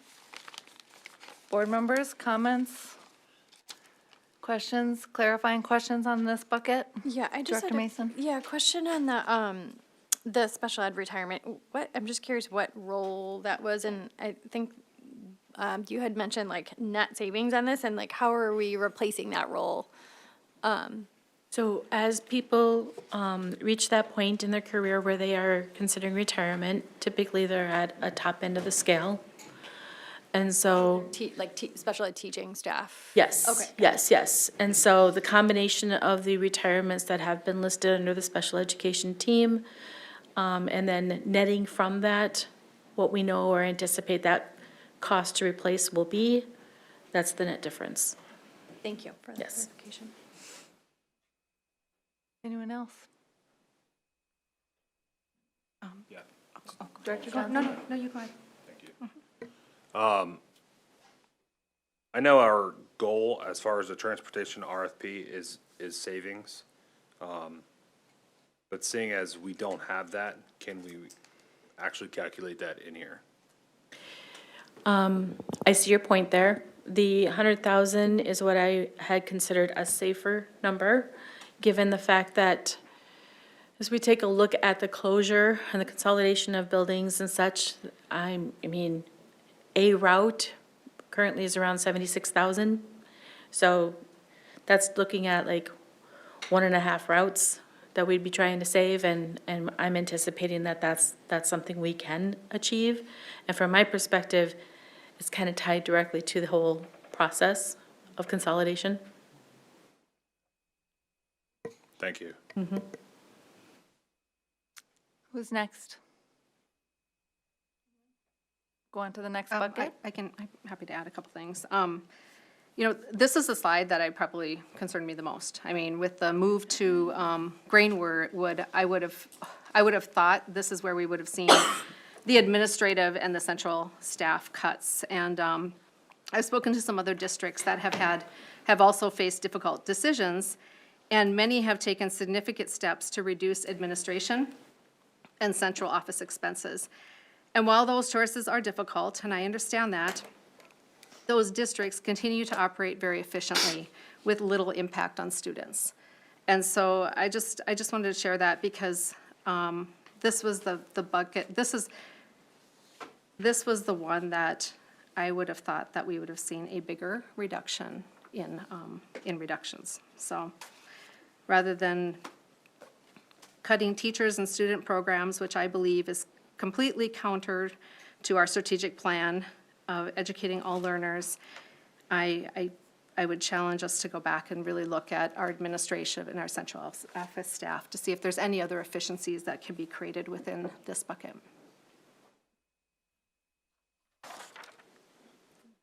Anyone else? Next bucket, the revenue and compensatory adjustments. Is there any questions or clarifications needed on the information presented? Director France? Yes, I would like to, I've been following this quite a bit too, and I believe the compensatory discussion, and I see the word plea in here, and it's quite scary about the grandfathering for only one more year and what they're thinking about doing with it. Knowing that these cuts are going to continue, and as Dr. Thomas has put it, you know, we stopped cutting off a few unnecessary appendages that we could live without, and through like maybe 2024, even though we like our big toe and a few other things, we're now cutting into bone and muscle and actually chopping off arms. If this comes to play, if the changes that are being suggested to actually eliminate compensatory funding come to play, what would happen to us? Would we be forced into statutory operating debt yet a year earlier? I mean, what? Well, at this point, I haven't myself heard that they're looking at eliminating compensatory. However, they are looking at the change in the role or the change in the calculation to be solely dependent upon the county direct certification of families who are free or reduced eligible. So even if you have families complete the application for educational benefits form, it will not change your compensatory calc, okay? So if families are going to the county and they are participating in the application process for those types of programs, and they're identified as either free or reduced under a direct certification, they will continue to be counted there. When you run our numbers based on just the direct cert numbers compared to what they were previously when there was a hold harmless, that's where the $161,834 is less. Right. So we're still looking at currently with our direct certs, that number being around 1.3 mil. Moving forward, if there's any change in families' tendency to complete that application process at the county level, and I know in my previous districts too, is interesting because it's different in different communities, right? Different counties handle things differently, people review it differently depending upon where you are in the state. And so this is a tricky one because one of the things that this particular task force is looking at is what's the proper connection to really, like the students that are being served by compensatory revenue, are they really our free and reduced eligible students? Is that a proper, connection to make? Good question. One of the things on their survey they sent out to MASBO members was, is it more important that you have stable funding? How important is it that you have the hold harmless for 27? Those kinds of questions, right, is what we're being asked. And so I know they're taking a look at a number of things. The challenge is, like we are doing, the state's doing the same thing when it comes to our special education funding as well as our compensatory funding. Those are two task forces that are in the works right now in trying to find ways to reduce costs in one case, and in another case, find a proper formula that's going to be sustainable. I misspoke. I meant to say eliminate the hold harmless past 27. Okay, sorry. So, yeah, but with everything being kind of pushed down to the counties. Yep. And, and the county's still working on a manual green screen program. And the poverty level has not changed, meaning that we're still not going to service the families and the students that truly need it. And then the lack of incentive to fill out the free and reduced lunch forms because it's free. That just sounds like we're going to pretty much lose it. Yeah, no, I see your point. It's a tricky one, yep. Anyone else on this bucket? Chair Bullion? Yes. As we wrap this up this evening, is it possible for us to get clear board direction on the different slides so that our admin has a clear understanding of what to move forward with and what perhaps there's challenges to go back and relook at? So this evening, there will be no direction taken at the study session. We are going to, and Dr. Thomas, please, if I'm misspeaking, but the understanding is that there's no ask of the board tonight as far as direction, that we are receiving the recommendations that the district has brought forward as of this point, and all of our questions and our discussion points, our opinions will be taken back tomorrow and in subsequent days before. And if there are changes to recommendations, those will come forward. But if I missed anything or If you misspoke, recapped how I opened up. so there will be no direction in this study session portion, just the chance to ask questions, give opinions, give thoughts, and allow the district staff to do you have something to share, Dr. Madam Chair, Anderson? thank you. Just a point of emphasis and recognition for the difficult situation that we're in. I heard Dr. Music talk about, do people realize how difficult the situation is that we're in? And I think that's an important point. And this hasn't been easy work to do. And so none of us as educators go into the field wanting to do this work. It isn't the work we want to do. None of us in this system, on the employment level, chose to be in the situation that we're in. I'm seeing heroic work from educators in this system every day. These conditions are as difficult as any conditions. So I know governance isn't easy either. We have a unique community. We're listening to our community stakeholders. It's super important. But this is a pretty hard situation that we find ourselves in. The hardest I've seen in 29 years by far. And this is the third year of this thing happening where we've had to cut. So nobody wants to cut choir. That hurts our hearts. Nobody wants to cut Spanish immersion. My own 2 children went through French immersion, and it's a lifelong, glorious benefit. None of these cuts are brought up, willy-nilly or arbitrarily. They're a function of the conditions we find ourselves in. These are terrible conditions for a community to have to operate a school district out of. That's my professional opinion.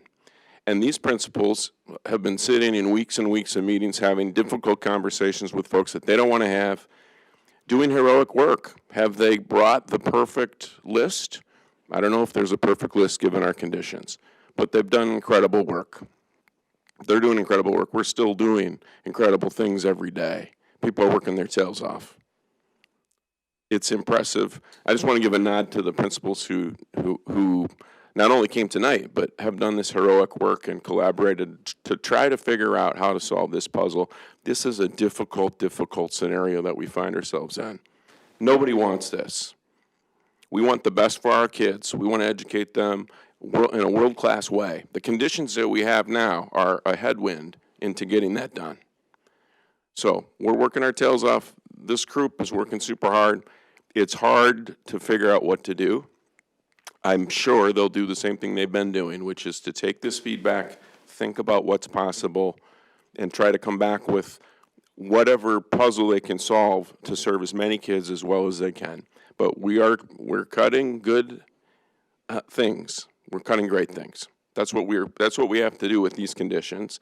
So I'm hopeful that over time we can make governance decisions and as a system can continue to think about ways to update the conditions so that we don't have to do things like this. But thank you to the principals who are here tonight and to our whole roster of leaders in this system who are working their tails off, and it's a pretty difficult, tall order. So thank you for the moment.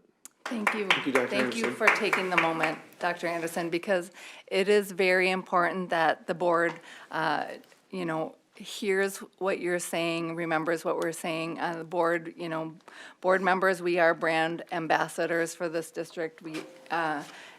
None of us have easy roles in this cutting scenario. And so I thank you for that comment, Dr. Anderson. With that being said, I think that concludes that portion of our, the staffing and budget adjustment.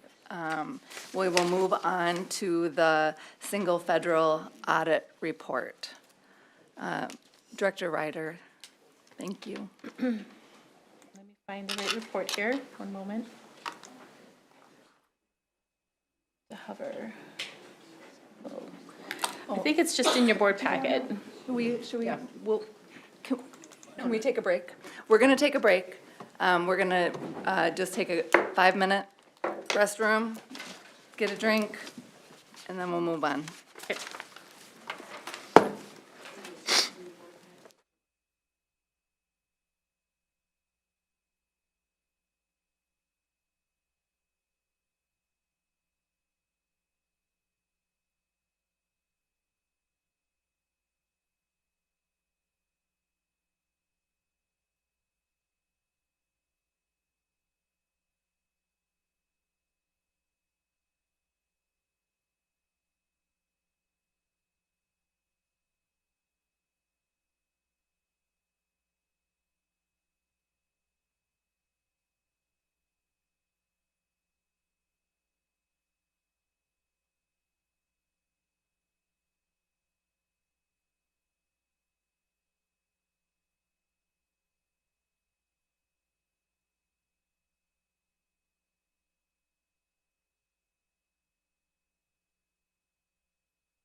4th, and then I'm heading back out over the pond again. Yeah, and then, All right, we got everybody back? playing with the times that they show up at 4 a.m.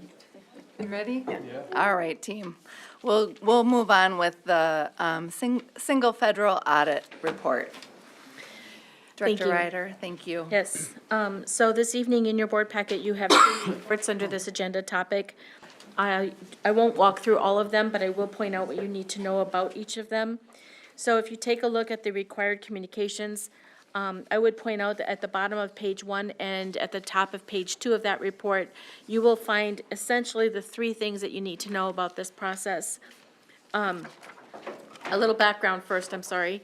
Back in November, on the 3rd of November, you received an audit report from our auditors. At that time, they also told you they could not complete the single audit report at that point because they were still awaiting federal guidance, and with the shutdown of the federal government, that wasn't available to them.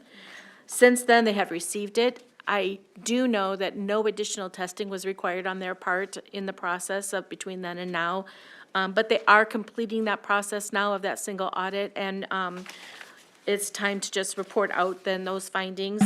So with regard to that, the audit opinions and findings, one thing they do is they check to see whether our schedule of expenditures of federal awards, that's all federal funds that we received, is it fairly stated in all material respects, and they found that it was as of June 30, 2025. They checked to see the results of the tests indicating whether or not we had complied in all material respects with the types of compliance requirements that could have a direct or material effect on our major federal programs. And there too, they found no issues in that regard. The last thing they check is to see if there's any deficiencies in the district's internal controls over compliance, and that they would consider a significant deficiency. There is one. It is the same one that was present the year before. It is one that is rather tricky because although it's a finding, I can tell you that we didn't work with any vendor that was debarred or any vendor that was suspended. However, it's the documentation of checking it as frequently as they're expecting. So it's not enough to do it when you first get them as a new vendor. You must do it as well every time you reach a certain threshold of expenditures with them. And that's the tricky part. So we think we've got the process now in place to address this and to keep us out of trouble that way. But that's the deal.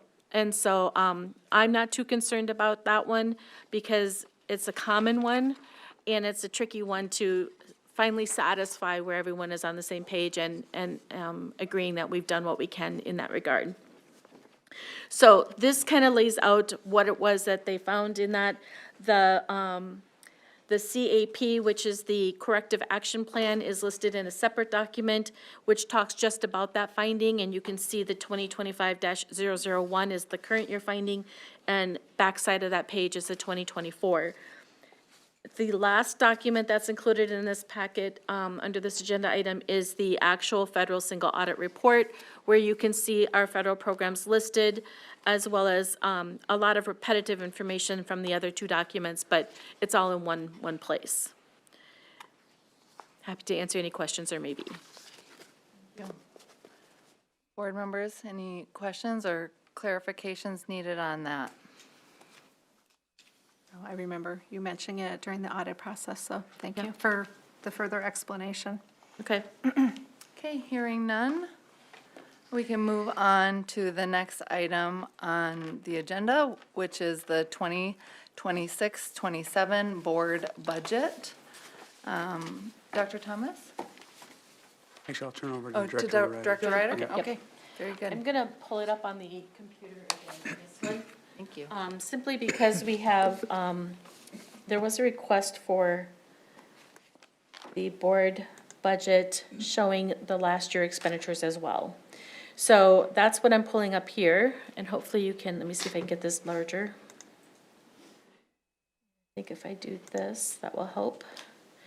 Okay, so this is the school board portion of the budget. First column of numbers being the fiscal year 25 actual expenditures. The next column to the right is the original budget from this current year.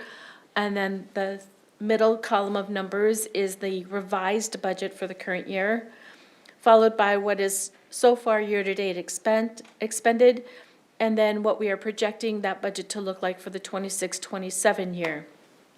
There are two parts of this budget. You'll notice these first two sections all have program code 010, which is the third set of numbers from the left on the account code structure, and that tells me that's a board expenditure. And then down below on the second part of this page is one that has a 199, and that's what we use to identify election costs. So previously, we did not have a budget in '25 for the election. So at that point in time, the board budget only consisted of these first two sections, but we incurred actual expenditures. So you can see where the original '26 budget didn't have anything, or didn't have much there, and we realized we needed to have more, and that was done in the revision. So I hope that helps to explain that a little bit better. I'm happy to answer any questions otherwise. Board members? Director Mason? Yeah, I have a few. I'm just trying to understand maybe the adjustments that were made.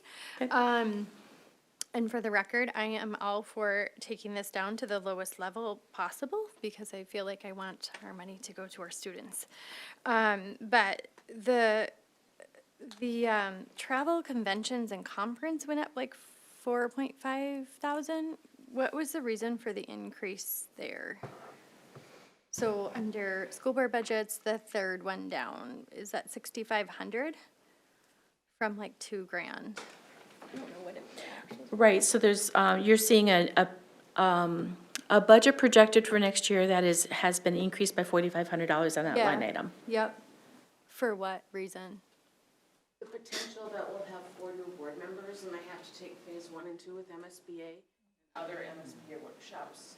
Okay. That was enough to cover it. So just the conference stuff, not the travel? Okay, that's what I was wondering. Okay. Travel would be like mileage. Sure, okay.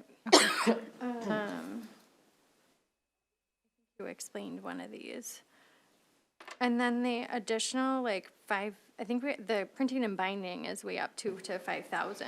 Is that for election, like, materials and Yes. with expectation of like a levy, or what? You're is seeing the reason? 5,000 under the election, and that is for levy materials, excuse me. Okay, so that would be for levy materials. But there's the printing and binding, that's, which one did you want, under the Yeah, school the board printing and budgets or under the binding, that's election? like $5,000, and it's only been like Okay. 500 or 1,000. Okay, so it was 10 grand in '25. So that's specifically for the levy.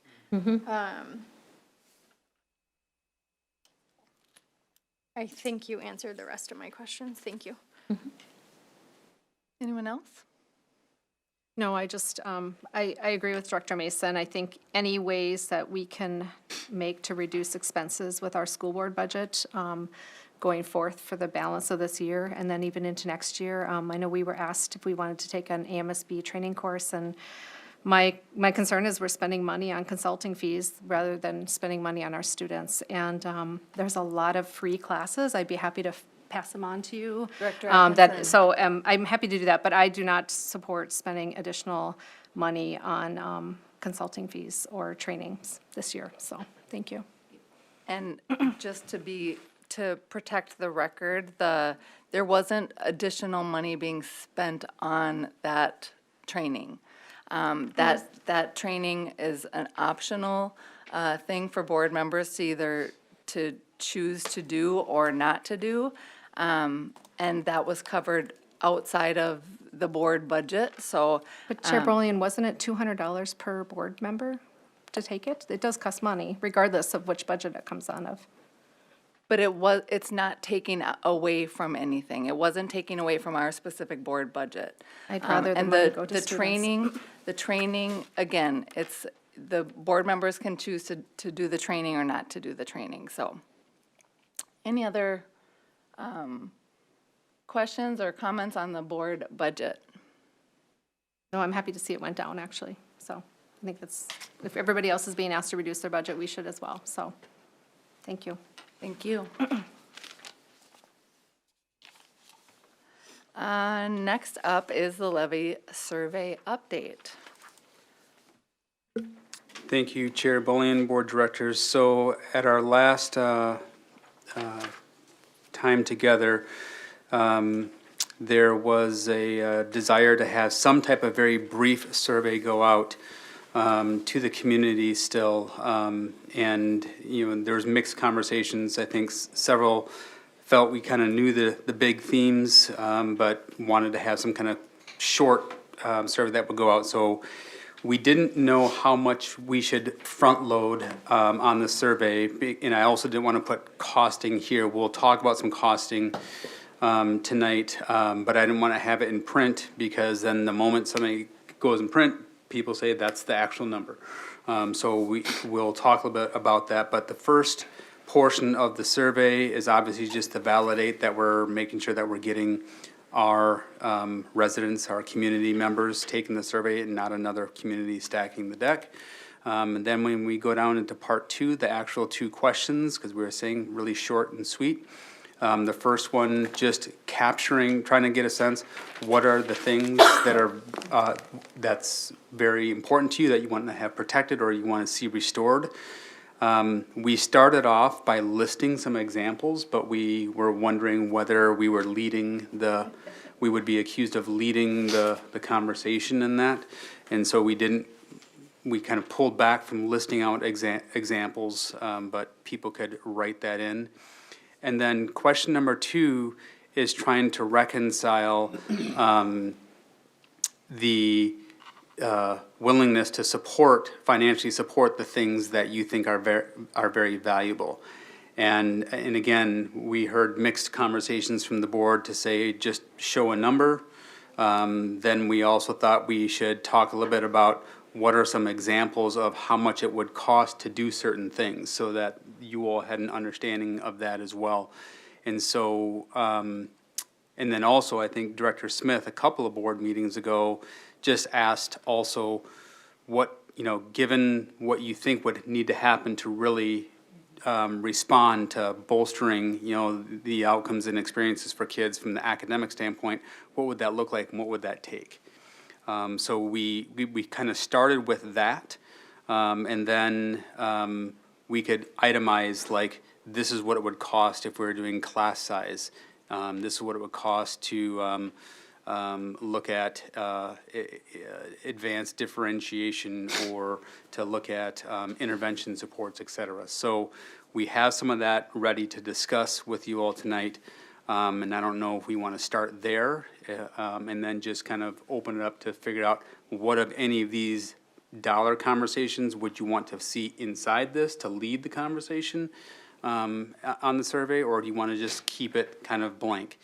And then our initial thoughts here are showing a lower investment, basically maintaining what we have.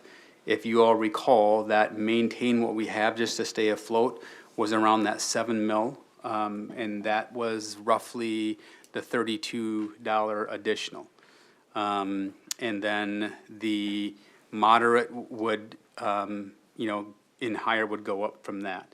And we can certainly talk about some of the costing models that we've worked with elders as well. And I believe we also, correct me if I'm wrong, Director Ryder, we also noted the older Morris Leatherman range of 20. And so just to show the board, if 20 from that survey, it was like 15 to 20, and it went up to 20 in the most recent survey that he did metro-wide. What would that look like? So we thought we would just open up maybe with some of those dialogues around those models and then see how that might inform what we should add to the actual survey questions itself. Start with that, Director Ryder?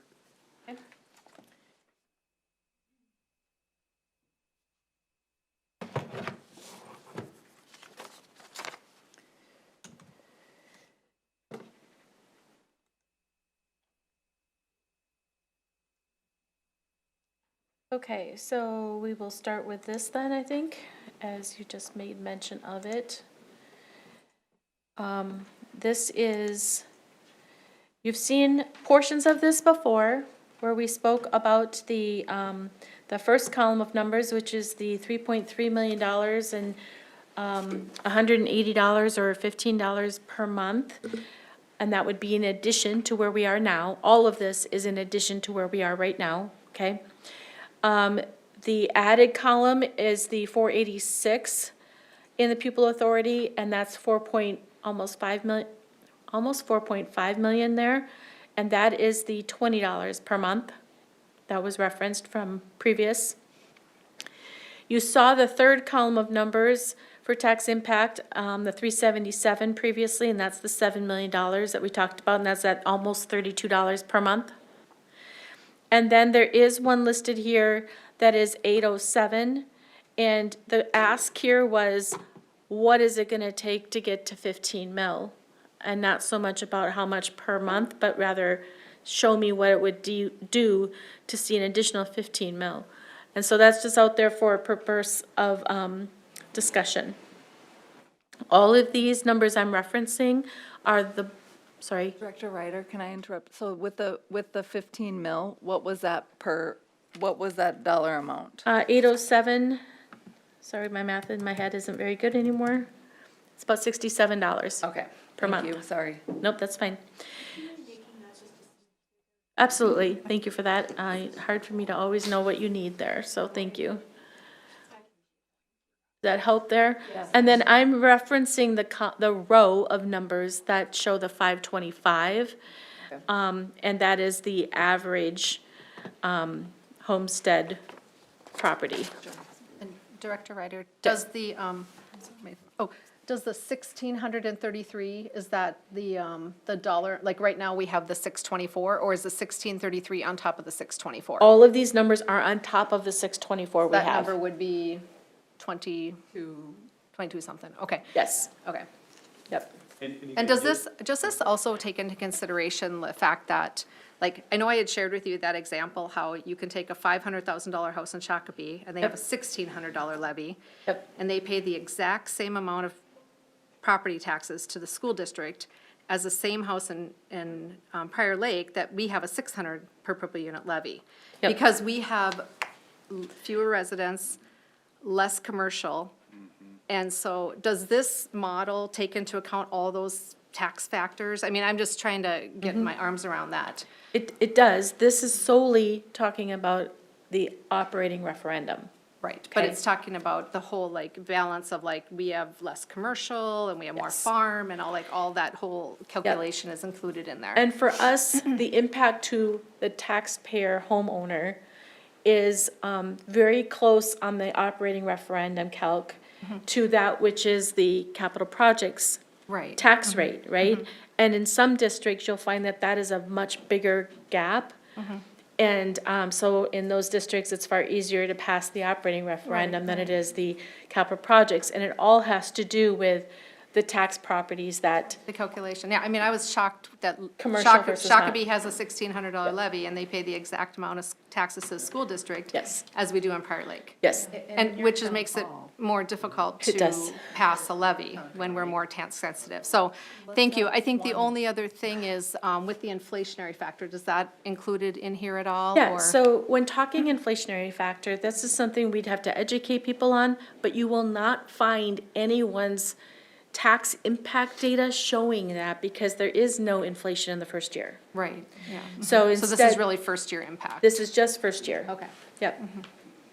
If I could just add a couple of things, so that point here that we've been talking about for a little while now, we had in our first levy conversation, we had the bar graph, and then this time around, we changed that bar graph to kind of norm for what Director Atkinson's talking about, and that is, we compared our district to other like commercial-less districts. Is that the way to say it? Low commercial districts, just so that people could see where we're at in the pack. And then what you see here, there are certain districts that we seem to always be compared to say, why can't we be like?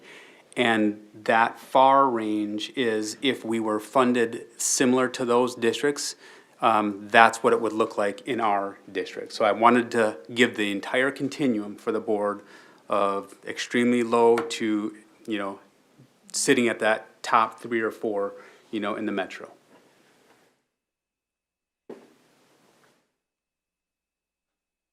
Sorry. Yep. Do you want me to move on to another? Yes, Okay. I'm sorry, yep. So we have the step belt language, and then we have the Excel document with the costs. Is that, you want me to go to the Yeah, Excel? so let's hold on the step document. Yep. So when we think about what it is that we would engage our community around in terms of a levy, can you keep that up real quickly? Oh, yep, sorry. That same graph. Going back to, so to essentially break even, to just stay afloat, that is the 7 mil column, okay? That's the 377 plus the 20-something dollars that's being paid, you know, per month, 377 a year, divide that out, and that was what again, 32? 32. 32-ish? Yep. Okay, plus the 20, something that they're paying right now currently.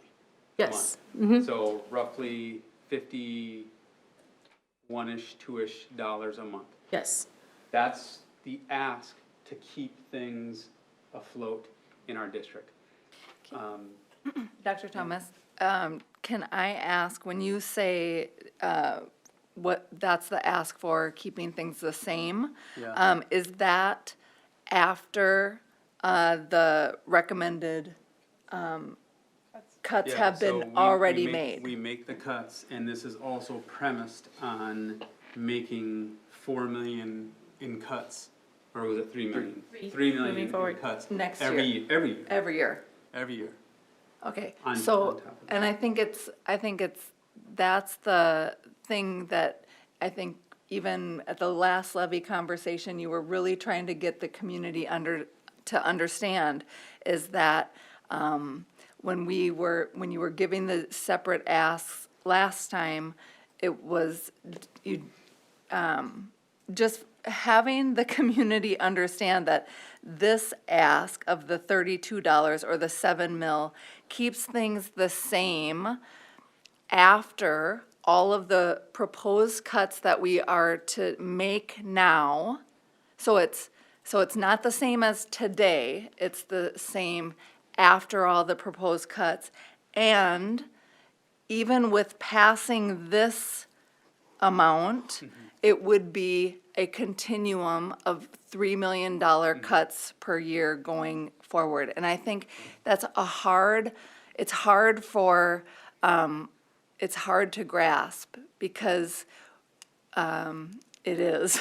And so I think, really, I remember the last levy conversation and at the town halls and all of the, district-produced communication regarding it.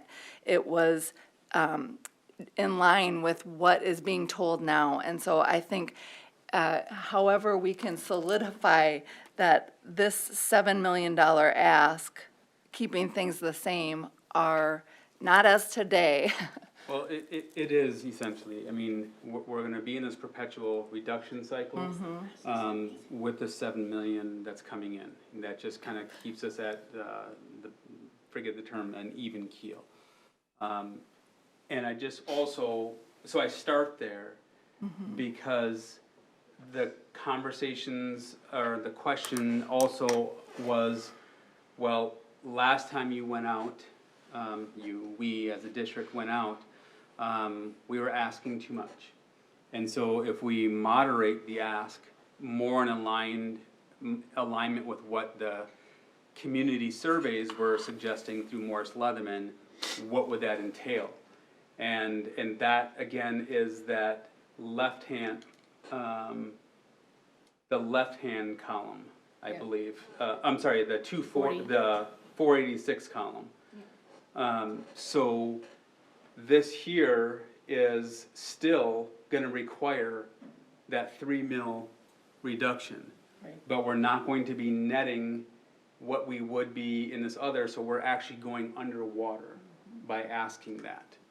Okay, so I just wanna help the board understand last time around during the campaign, when I expressed my feeling of a bit being disingenuous, it wasn't to try to ask for more, just to ask for more. It was really to help the community understand if we align to that survey data, that is a challenge. I just need the board and the community to see that.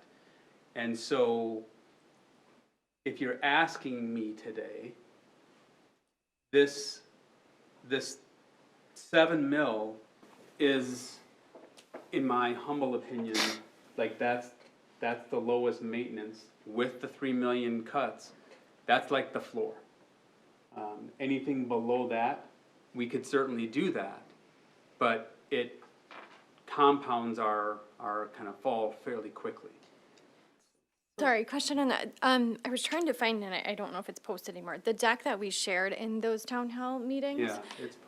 There's a graph with this, Yep, right? It might yep, be it is. helpful. So Yeah, that it is. aligns to. So that, the green line, yeah. I don't know if it's still on that. Anyway, I can It look is. later. Let me- If you could share this, maybe Yeah. I could look later.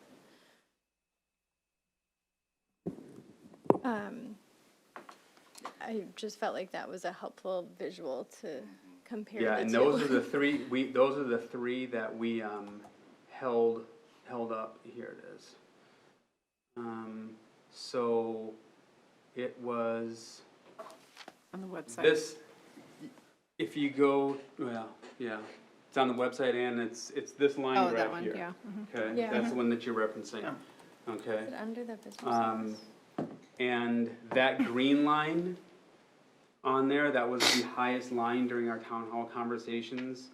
That was the 377 per year, and by fiscal year 30 is when we would anticipate that we would start to dip below the fund balance threshold. Bless you. The fund balance threshold.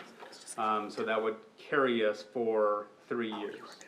All right, and then we had a 180, so it was actually a little less than that other column, that next column to the left. So Thank there you. it is. This is helpful to. yeah, so yeah, So the 377. Okay. that was the three. Green is the 7 million. Yeah, that was the 7 mil. Yeah. Yep. And the orange. Is the 180, the red, and then the Okay. blue, the teal, that is just straight renewal What we currently of have. what we have now. No inflationary factor. Added in the 4.5 in there. Got it. Okay. Yeah, and then we added, and then trying to understand also, correct me, did we run a 10-year? Like, what would it take to just do the 10-year run? Yeah, to see the tenure, we just need to look at that same And document. before we you move were- off of oh, here, Yep, the reason why I asked this board is the feedback, and you heard the same comments I did. Well, all of these go below the fund balance. They don't even last the 10 years. So I asked Ellers, or I asked Director Ryder to ask Ellers, what would it take to just get us to the 10-year mark? Like, what do we need every month to make it last 10 years? And then we'll kind of talk about the step conversations. and 10 million would be the equivalent of taking that 3.3 and the 7. Okay, so that's 15 plus 32, so that's your $45 mark per month, okay? Say that one more time. So this was, the green is the 7, and we talked about the red being the 3.3 mil. So from a tax impact perspective, you can take the combination of that 3.3 and the 7, and you'll see it's $45 per month. And that's gonna be your 10 mil mark. Now, that's gonna be then a line that's gonna be above the green, right? If we had that, that would be the 10 mil mark. Okay, I'm gonna move away from this then, and back over to here. So did what I say just make some sense there with regard to the first column of numbers of 3.3? and then the third column over of 7 mil. Those two combined would be your 10 mil. And the tax impact would not be that much different than adding those two columns. So you've got kind of you know, you can put it all together and find the intervals, right? And then the last one being that 15 million mark. Step language next. All right, so then Ellers shared with us an example of Edina's ballot language they had from a past election. And this is an example of a stepped approach. So what this means is that you can have a levy question and indicate in it when there would be inflationary increases, but then in the year in which you would take a step up to a set number, you don't get inflation that set number year, but beyond that, you can continue to get the inflation. So you can have a period of time in which you can make steps up, so you're not asking for everything right up front, but then when you reach year 3, for example, the language would read, now the amount would be this, and we'd have to set it in advance and make sure that whatever we set it for is appropriate, right? And then from there until the next step, you receive inflation if that's what the language says, and you could do another step. This is only an example of 2 steps. I should say 1 step up, 2 steps, but you can do more. It's just, it's communicating to the public what it means. Right. That's the challenge with this type of language. Yep. And in our town hall conversations, you know, utilizing that blueprint metaphor, obviously, as we go higher in the levy value, it drives that monthly payment up. And so can you, kind of like an adjustable mortgage, can you gradually take the community along with you and demonstrate proof concepts along the way of the return on those components? So that's part of, I think, the rationale that might be helpful for our community. One, to just acclimate to the increments of asks, accumulating to a larger dollar amount that could deliver something above just keeping us afloat, while also demonstrating back, and here are the interim results of the investments along the journey. So if we did class size, just arbitrarily, that's a big thing that we hear about. Class size was, you know, years 1, 2, and 3. That's gonna be what we're gonna ask for to affect class size where it matters most. Then maybe years 4, 5, and 6, we then begin to add, you know, advanced differentiation and interventionist support. And then years 7 through 10, it's the next thing, you know. But if we chunk it out and demonstrate how we get the return on the investment in that chunk, I think people could track and monitor that more closely than maybe the amorphous big dollar ask and where's it all gonna go? So just some thoughts for the board to. I have a question on that. If we chunk it out, because obviously Edina did it, there's a couple of other school districts that have done that. More are At the going end- that way. Yeah, more are going that way, and at the end of the so many years, they have the option to one-time renew. Do they renew at the higher rate? Oh, nobody has intervaled up to get to that renewal state Well, yet. actually, a couple of districts are already at their maximum tax capacity Yeah. that did start with 2 intervals Yeah, up. but if they're at their max, then when they renew, And then they would. renewed at the Yeah, max they would too, renew and at they the just max. did the, okay. And that's, I just would assumed that they assume would that. renew at the end Yeah, of it, yeah. But I just didn't know since I think only one district that I know of has yeah, been in that But position and I, renewed. yeah, and I'd wanna check into that, Director France, because next, I don't wanna misspeak for another district, but when you renew with what you have. Right. And so if what you that have point. is at that point, or Right. if what you have is the scaffolded levy, so does Right. it step up again for another 10 years? See, that's what And I that's, did, I don't yeah. wanna speak to that, whether. And the district that I'm thinking of was at their maximum tax capacity, and they had never failed a levy Well, then before, that, so it then didn't, they yeah. could only renew Right. at their current. But that's why I'm saying I wasn't Yeah. sure, because that's the Yeah. only example I Yeah. could find. Yeah. The other thing is that, I guess I have a general question. Why would we put numbers out there where we're just going to drop below subsistence level in a couple years? Why wouldn't we start with the lowest level that we're asking people with in a range of a level that will keep us somewhat solvent and Well, with minimal that's growth? actually where we initially started as an admin team Okay. with this exercise. And again, I didn't want to assume and get too ahead of the board Okay. in this conversation, but that is where we started as our, what we believe to be the floor. So. The 7 mil, correct? Correct, for the reasons that I've shared. Yes, for the reasons that you've shared. I'm not saying that's the thing that you have to do, but I'm just saying I believe that is the floor to just stay afloat, if that's what we believe is the floor. And I guess to not having full control over state and federal, does that even give us enough of a cushion to stay afloat the whole time? Well, I mean, that 7 mil staying afloat was with those $3 million in reductions too. So I mean, Right. we'd want to do everything we can to still continue our efforts to control costs and to take a look at what other, grants and other things that there are out there. I mean, relying on any one source here is not going to solve our problem. This is a multifaceted, complex issue. So if we got 7 mil with an inflationary factor after year 2, and we're still cutting 3 million a year, cutting,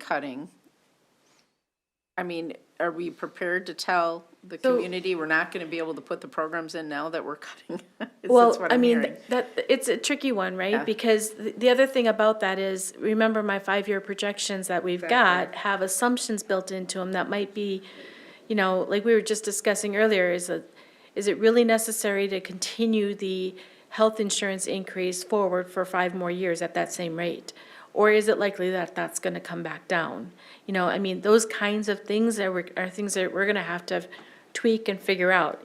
Transportation, what is the result of the full RFP once it's all said and done? Is there any savings there? Are we still going to have this issue at the same rate that we had projected, right? Because I had percentages built in for the next 5 years. So whenever you do a 5-year projection, you'll hear me say the 4 and 5 year, they're out there.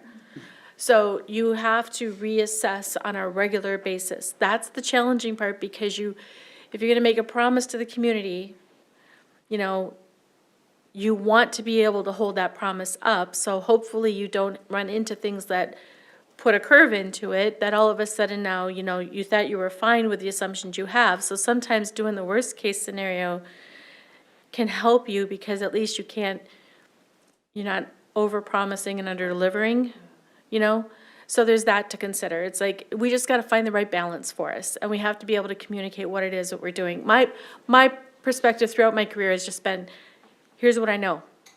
Here are the assumptions. I don't have a crystal ball, I can't promise for sure, but I can tell you that with this information, this is where it would look like. Yeah, I guess my biggest fear is if the state decided to hold us at 0% increases, which Well, is a clear I possibility. think anything's possible with the state. Right. I mean, we're seeing that right now with the special ed, reduction. It's no longer gonna be 250. Now we gotta find, he's backing off 50 million, so that's gonna be 300 million.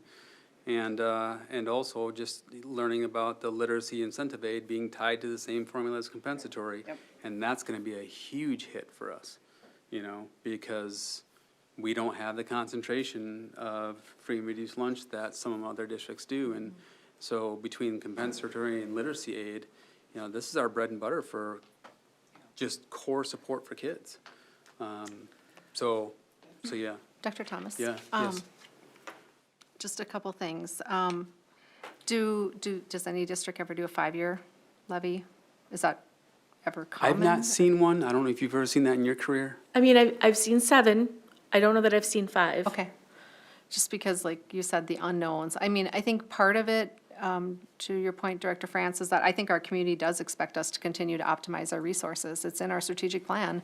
And if we have 80 8,000 students in 5 years, we may have to close an additional building. I mean, those are all choices that I think that's that whole process of optimizing resources and making those cuts while still providing the programs to our community. So Said we I would think ever that. not optimize resources, but I'm just worried that if we start with too low of a number, we're gonna get bit.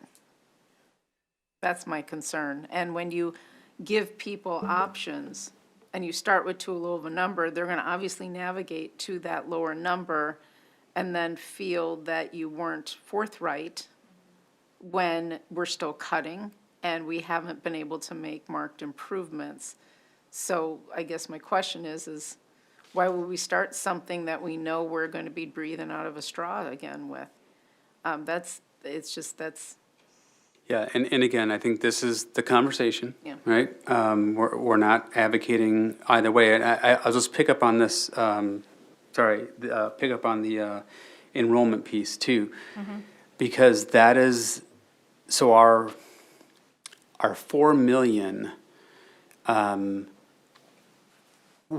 over time, our 3 million reductions every year are gonna be heavily tied to the enrollment.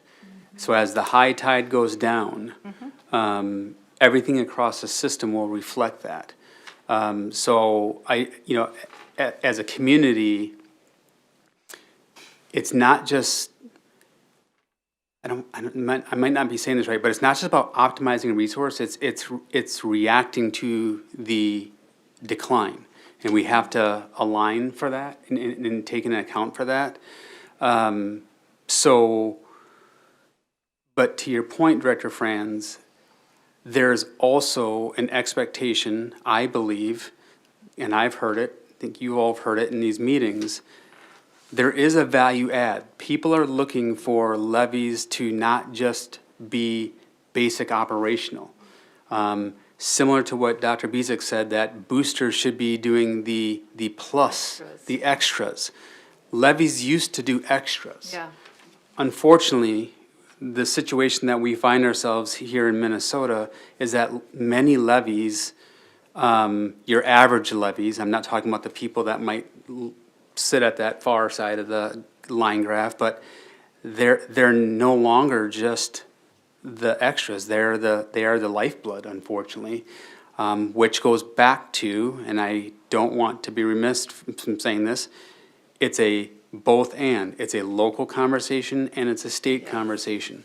And so we know that the local is obviously within our scope of control at a much greater rate, but that doesn't mean that our voices can't be where they ought to be and challenge and push back when we have leadership now almost doing a 180, in some regards with the adjusted budget, I know you all, some of you heard about this too when you were down there. So this leads maybe into a discussion, Director Ryder, just into some of that costing components of just what would it take. So we wanted to start costing out some things that we've heard, just to share. This is not to say this is what we believe ought to happen, but we wanted to give you a sense of, from our academic standpoint, from our vision for what, we believe would help move outcomes for kids in accelerated ways. Gotta find it. Okay, sounds good. So a couple of things that we looked at was the first thing that we looked at was class size. And on average, I think you've heard me say this before, moving class size down by one student, K-12, is about $1 million.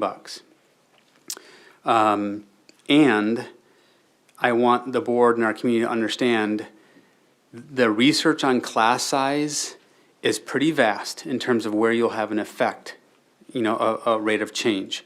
So when you look at class size, the research will strongly support reducing class size in K-3, all right? And anything above third grade, your class size reduction really could go as high as almost 40 kids in the class, and research will show it doesn't have a great academic effect, all right? So what we looked at here was looking at just K2 to really hone in. So we've, put out some numbers. So this is what it would take to look at a 1 to 18 ratio. And the ratio in research is somewhere between 16 and 18. But we looked at 1 to 18 ratio, which is down from our 22 class size target. To do that in K2 and all of our elementary teachers for next year with the consolidation, that would require an additional 22 FTEs, okay? When we start looking at then some of the instructional supports, we currently have reading specialists in our elementary schools. And to match that for two math and reading, to add, just for elementary, 6 math specialists, you see that cost there. Looking at the middle school and high school to have something equivalent to do both the advanced acceleration work as well as interventional support work. You have the middle school and high school allocations there. And then similarly to class size at K2 or K3, when they look at research on class size for high school, it centers around your core subject content areas. And research is in the neighborhood of 28 to 31. And so we just sharing with the board, if we were to do the high school and middle school core classes at a target of 28 and set a target, that's what it would take.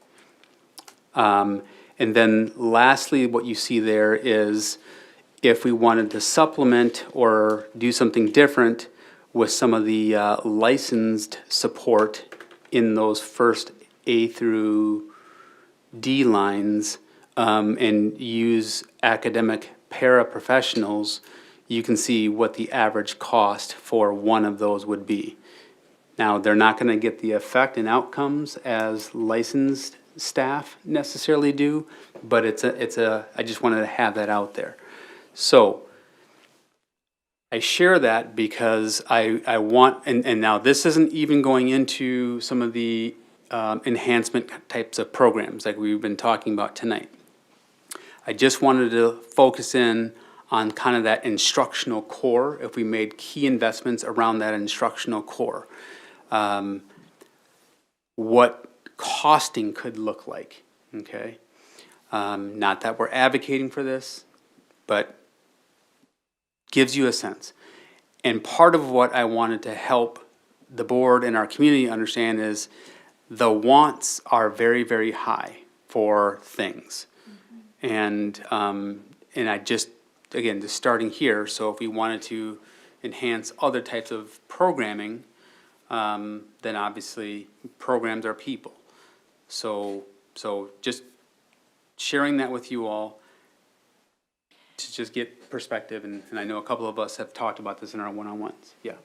Question, I guess I don't understand like the specialist concept. So like, just take, for example, the middle school instructional specialist. Like, what does that mean and why do we need 6 of them? I guess if I just look at like, we have advanced coursework in every subject, core subject besides math.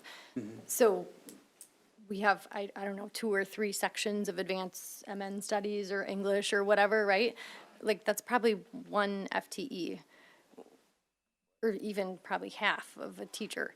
So why do we need 6 to bring back middle school advanced instruction? It wouldn't, thank you for that. I don't think we're at a position here, I heard the superintendent say, we're not saying this is our advocacy, but what would a specialist do? Teachers are doing the best they know how to do right this very minute. They're not saving their best strategies for any other day. They're using it now. So if we want to perform better, we have to provide support for them to learn and improve their skills. There's hardly any professional learning time on our calendar. As it is, the contract that was just approved negotiated away professional learning time. And so how can I get better? I might need instructional coaching. I need to work with somebody who can help me do better than I do right now. because I'm doing the best I know how to do right now. And we haven't had that investment before. So a specialist allows you to treat both sides of the diamond. So when I say diamond, I'm talking about the intervention side, which has 3 tiers to it, and also the enrichment and extension side. And so you can train and deploy specialists to treat both sides of the diamond without saying, these 7 kids are going to go with this 1.0 FTE all day for intervention, but rather build the capacity of the whole grade level to meet intervention needs. And Director Olstead asked some questions about, well, how might that look at the middle level if we make a cut to a particular program? But I hear strong interest from the board. How are we going to extend and enrich and help and serve any learner who has the ability in any place to extend or enrich or be advanced in their studies? And so it gives you a cost-efficient way to meet the needs of every kid, no matter what side of the diamond they're on, without saying, we're going to pull out these 21 kids and say they get a 1.0 FTE. So it's more nimble and efficient, which aligns with that optimization of resources that I hear is so important. So it's an example of a way we could do that based on the values that we've heard the board express over time. So, I mean, to be honest, like the feedback that I hear from a lot of teachers is like, I don't want specialists in my classroom. I would rather just a smaller class so that I can focus on teaching. You know what I mean? Like, I feel like I hear that a lot where I'm concerned like our community won't value instructional specialists. Maybe it's a lack of understanding, whatever it is. And I know it was on the last levy, I believe, like differentiation specialist or interventionist, and I can't remember how it was worded. And that didn't pass. So like my only concern, again, my concern is how do we get this passed by our community, and do they value this? Like, I don't think when we sat in those town hall meetings, it was, I wish we had more instructional specialists. It was like, I wish we had advanced math in addition to other subjects, or, specific things. Yeah, I totally appreciate that. I've worked in districts that have more resources than less, clearly. And frankly, we can't afford a model where we do a traditional build a whole program for any particular learner. This is a more flexible model, and certainly people are going to map onto what their experience was. So when they were going to school, did they experience an educational specialist? No. Do we have to call it that? No. But I think what a community could appreciate, and probably would if we did a good job of communicating like I hear you advocating, is to say, do you want our teachers to have more capacity to do a better job for every kid, no matter what their needs are or what their special talent or skills are? I think we want to extend and enrich for every kid who needs that support, and we currently don't do it. And we want to intervene for every kid who has a skill or knowledge deficit, and we currently don't do it. And I think the community would probably support that. And so we could tell that story and build a model where we do that, and actually do some innovation, even from a place where we have less resources than everybody else in the metro. We could still do innovation with that kind of work. So I think with the right communication and the right partnership with our educational leaders who have high capacity, as I was talking about earlier, we could do something the community actually would want. But folks are going to map onto what they know, and we haven't told them a story about what's possible in a way that's inspiring. And I think we can thread the needle in some ways by this kind of thinking. We don't have to call it educational specialists, though, but meet the needs of every kid, whether they're advanced or at a deficit presently. I think the community would support that. I don't know that I agree. I'm not sold on that either, sorry. Yeah, I think we can talk about it. I mean, it's important for me to hear what you're hearing and to appreciate that. And I consistently hear, like, just, again, the feedback from teachers is like, we just want smaller class sizes so that I can focus on doing my job and teaching. And I think from my perspective and what I hear from a lot of parents, we do a really great job in this district helping struggling learners through special ed, through whatever programming. It's our advanced learners that we're not doing as great of a job. Well, That's the I feedback definitely hear that perception, and I hear that feedback too. And frankly, when I was a principal, we did the thing I'm describing. And now, 40 to 80 schools a year go to that school, including people from Prior Lake just this very week already, today, went to go see, how did you get that going? How did you build that? And it didn't require hordes of new funding, and it didn't require traditional treatments.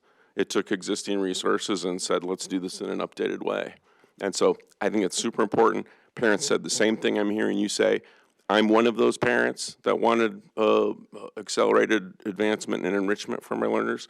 But I will say, I appreciate the perception that we're doing a great job for kids who have needs to close gaps.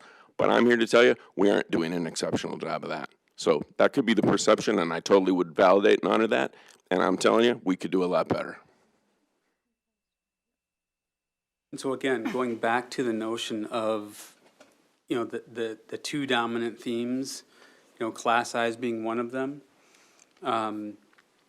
If we just look at that, just pure classroom, both at the elementary and the secondary core, that alone is, I can't see that far.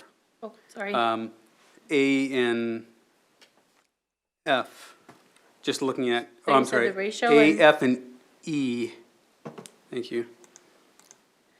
3.6, 3A. Okay, so if we're just looking at class size, now we're looking at kind of researched ranges that show an effect size on outcomes for kids. That is 3.6. Dr. Thomas, just in interest of time, are we here to make decisions on how this is going to look? Are we more here to talk Yeah, about what this survey is going to say tonight? So I don't want to get too in the weeds of something that we can ponder and come back with more, So I more guess, conversation regarding. But I do have some feedback on the survey if we could get to that. that's fine. So I wanted to just make sure you have that. So if Appreciate that. any of that needs to be a part of lists of examples or costing to the community so they understand what class size reduction takes, I want to make sure that they're not just saying class size and they have no idea what it might cost, so. Could you share these with us? Yeah. Following the meeting? Yeah. Thank you. Well, and I do think that was feedback coming out of the past levy, is that we were not crystal clear with what we were getting as far as if they were to spend, what their investment would be. So I do think that needs to be included in here somehow. I also think we need to somehow add, I had the pleasure of sitting at the table with a previous board director in one of our town halls, and I asked him straight up, like, how did you come up with 624, which was really 924 at the time, with no inflationary factor? Well, they had come off of another big, or maybe was passing another big levy, the big capital levy. So knowing we have a tax-sensitive community, that's where they came up with their dollar amount. So I think including that, if we're going to include an inflationary factor, I think that needs to be on here somewhere.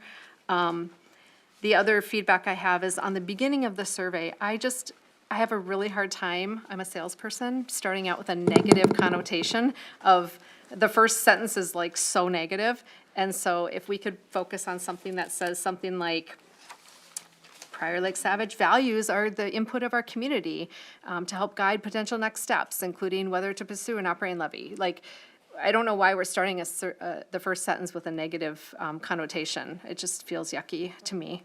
I appreciate the verification of our district residents, because that I think is very important. These are our taxpayers in our community.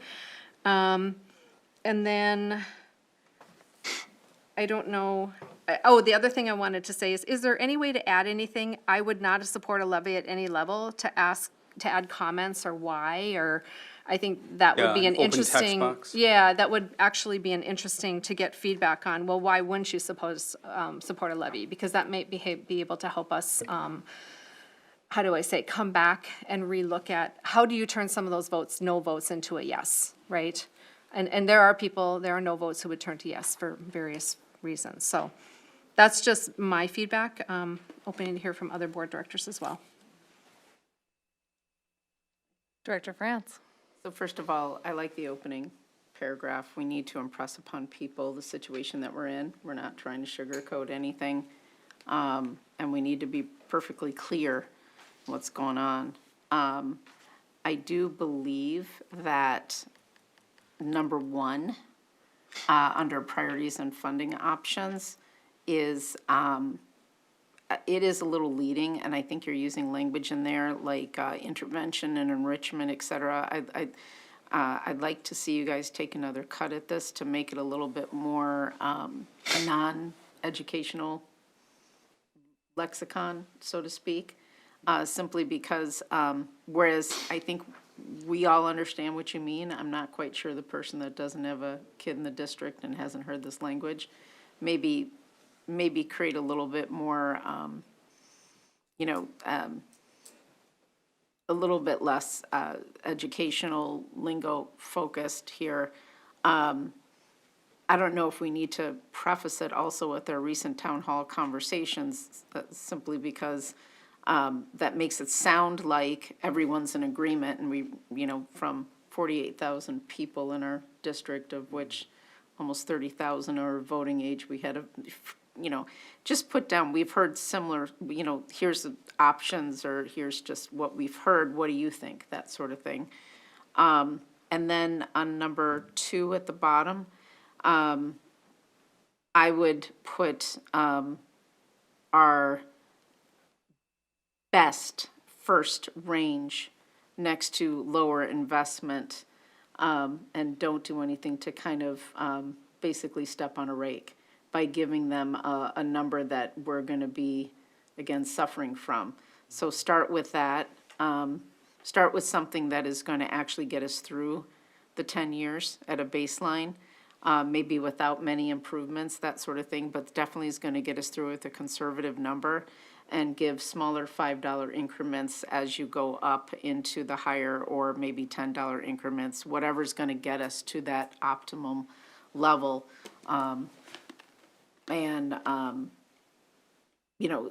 Gauge the feedback from that. That would be my input. Any other board member input on what was presented in our packet? Dr. Olsted?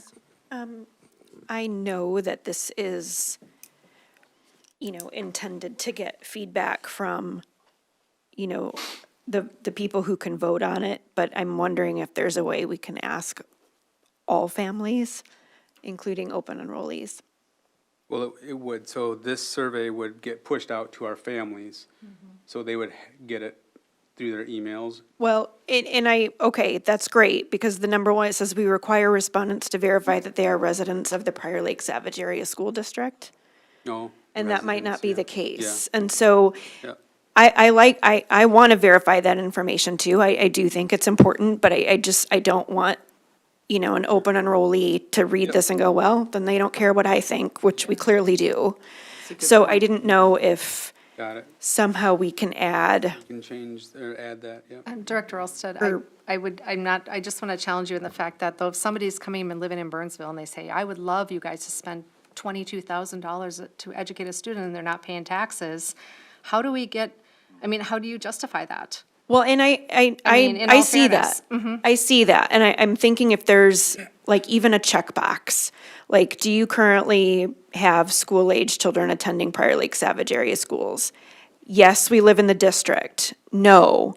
Or yes, I do, and we open enroll, or something like that. So if I do appreciate their feedback, but I see that point. And I think we can, I'm sorry? Can we get that from their address? Do we have to actually try to ask And maybe them? we can. I'm just trying to, if we can do one more click to make it Chris, easy. when we've done this in the past, because this is the same process we do, we capture and screen for that, right, when we run it and analyze it? Because like a Savage address, for example. And they're That tricky could because be they us cross over. versus. Yes, yeah. good evening. So in the, I believe it was the post-Levy survey we did last spring, or it was a former survey that we did with Dr. Zumbush, was able to look at those addresses in the back end and with help with our business department, would vet those. So we did include open enrolled families. We can do that again. I see your point where if you were an open enrolled family looking at it, you think that you couldn't take it, but it is open. For that clarification. I prefer not to I think discriminate the fact against them at that, the but I think front it's the end. fact that we're really And, focusing on how and much then people would spend. basically- one person yeah, talk at a but time. I'd like to add, because I think somebody else has spoken quite a bit. I like her, Director Olsted, I like your idea. I just don't want to call them out necessarily if we can look at it by address. And I think agreed. So I think if it is easy to, or easy, I don't know if that's the right word. If you can tell from an address by plugging it in, that gives us the data that we need, but I see that too, so. Which it sounds like it is, Any so. other board member feedback on this? Yep. Director Mason? Couple of things. Question, first of all, sorry, are we gonna distribute this? And like, specifically, how are we gonna get it out beyond just our district families? So, right now it would be through our digital newspaper, it would be through our libraries, through QR codes. It would be through our direct email to families who are currently enrolled here. And, any kind of posts in our schools. Could we potentially post it on, like, have the city post it on their website? On Yeah, I mean, the we could cities, check the with the two cities the to three do- cities, there's Credit River. Yep. Credit River is the toughest one because there's a Yep. lot of, Yeah, so I mean, we would access those types of channels, venues, okay. yeah. And obviously, it would be on our website, and you could scan it that way too. Okay, great. Or thank take it live, click live. Great. Yeah, I mean, I like the format of this. I like that we incorporate, like we've already heard, and so here's what we heard. On question 2, so just so that I'm clear, you are going to add the numbers to these options, yes? I would add numbers, and I would want to know, I would want to get agreement from the board on that floor. So like the lower would be The lower was the 7. so $32, so we would probably say $32 per month on Right, the average house, or $32, whatever yeah, word we that. wouldn't, yep. So you're asking, Dr. Thomas, you're asking for board direction on that? Well, I want to be mindful of our conversation tonight. The comfort of the board is 32 the floor, like, As long as we qualify that, because 32 is for the $525,000 home. we would have that qualifier. You'd have to have something in there to kind of show them where they stood. Right, because so not everybody they- will pay 32, no Right. matter what number it is. Yeah. Remind me what the last levy was again? I know I asked this last time. it was 40. 45 for, 45. It was a 30, a 45, Okay, right? Yeah, it was 45. 45 is what was on the, okay. That would have given us 10 million? and 32 doubles what we're currently have, basically. It doubles, because it goes up to, if you add the 600 plus the 1,200, Yeah. it doubles what we're About currently having. 51 or something like that. Plus- We'd be at, What's that? we're at 5.7, we would then be at 12.7. Correct. So I think it doubles what we currently have. Right. I don't know, it almost feels like we should have a little bit lower of an option, even if we had to reword this to say continue cuts, or, I don't know, I feel like that's a high place to start, given the last one didn't pass, and the Morse Leatherman survey or whatever it was, that Yeah. I don't know. So again, But- that could be, I mean, you could put low, we were trying to keep 3, but, if we wanted to add a 4th and say lowest, lower, moderate, higher. But like, if you and- say, like, the lowest investment is basically renewing the levy plus $20, we're still having to make cuts. I don't know, I just feel like that is something we might want to point out on here as a low point, because you're still asking our taxpayers to pay more money while we make cuts. I don't know. Again, this is hard because we went with the higher amount the last round and it didn't pass, so I'm just advocating that we Sure. do something that passes. And my other feedback on this, besides the levels, is just, I think we should be more explicit, because that was part of the feedback from the vote knowers, where we say address class sizes. I think we should explicitly say address K through 2 class sizes. And, adds targeted student supports, what does that mean? So like, Well- I think we have to be more explicit. Well, and that's why I brought up this Yeah. conversation on the thing, so you all had a sense of what that could potentially be, the specialist conversation. Yeah, you know. it's just that what I consider a student support, somebody else might think it's totally different, right? And so then we're not coming back with what we promised, and that's Right. where.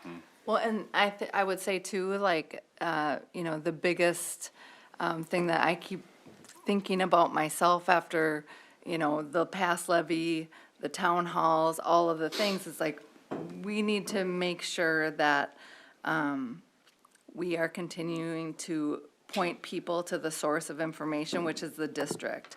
And while if we're trying to get agreement upon what the asks are, or if you're trying to get direction from the board tonight as of what the floor is, what I heard you say when you were sharing all of the slides that you and your team had worked on was that the 7 million is the floor, and that's kind of where you and your team felt would be the bottom ask. And when I hear you say that, and when I hear the context of your senior leadership team, I want to take your recommendation of that's the floor. And while we do have a tax-averse community, that has been our situation for decades. And given our current situation, offering a tax increase that does not meet that floor of keeping things the same while continuing to face reductions, given our projected decrease enrollment, it was, again, going back to where you stood with the levy ask and presentation, 2 years ago. While I understand, maybe we should just do less so that we get something, I don't know that is the best thing for our community. I mean, when we're thinking about what our role is as board members, our role is to uphold community trust in our public education system.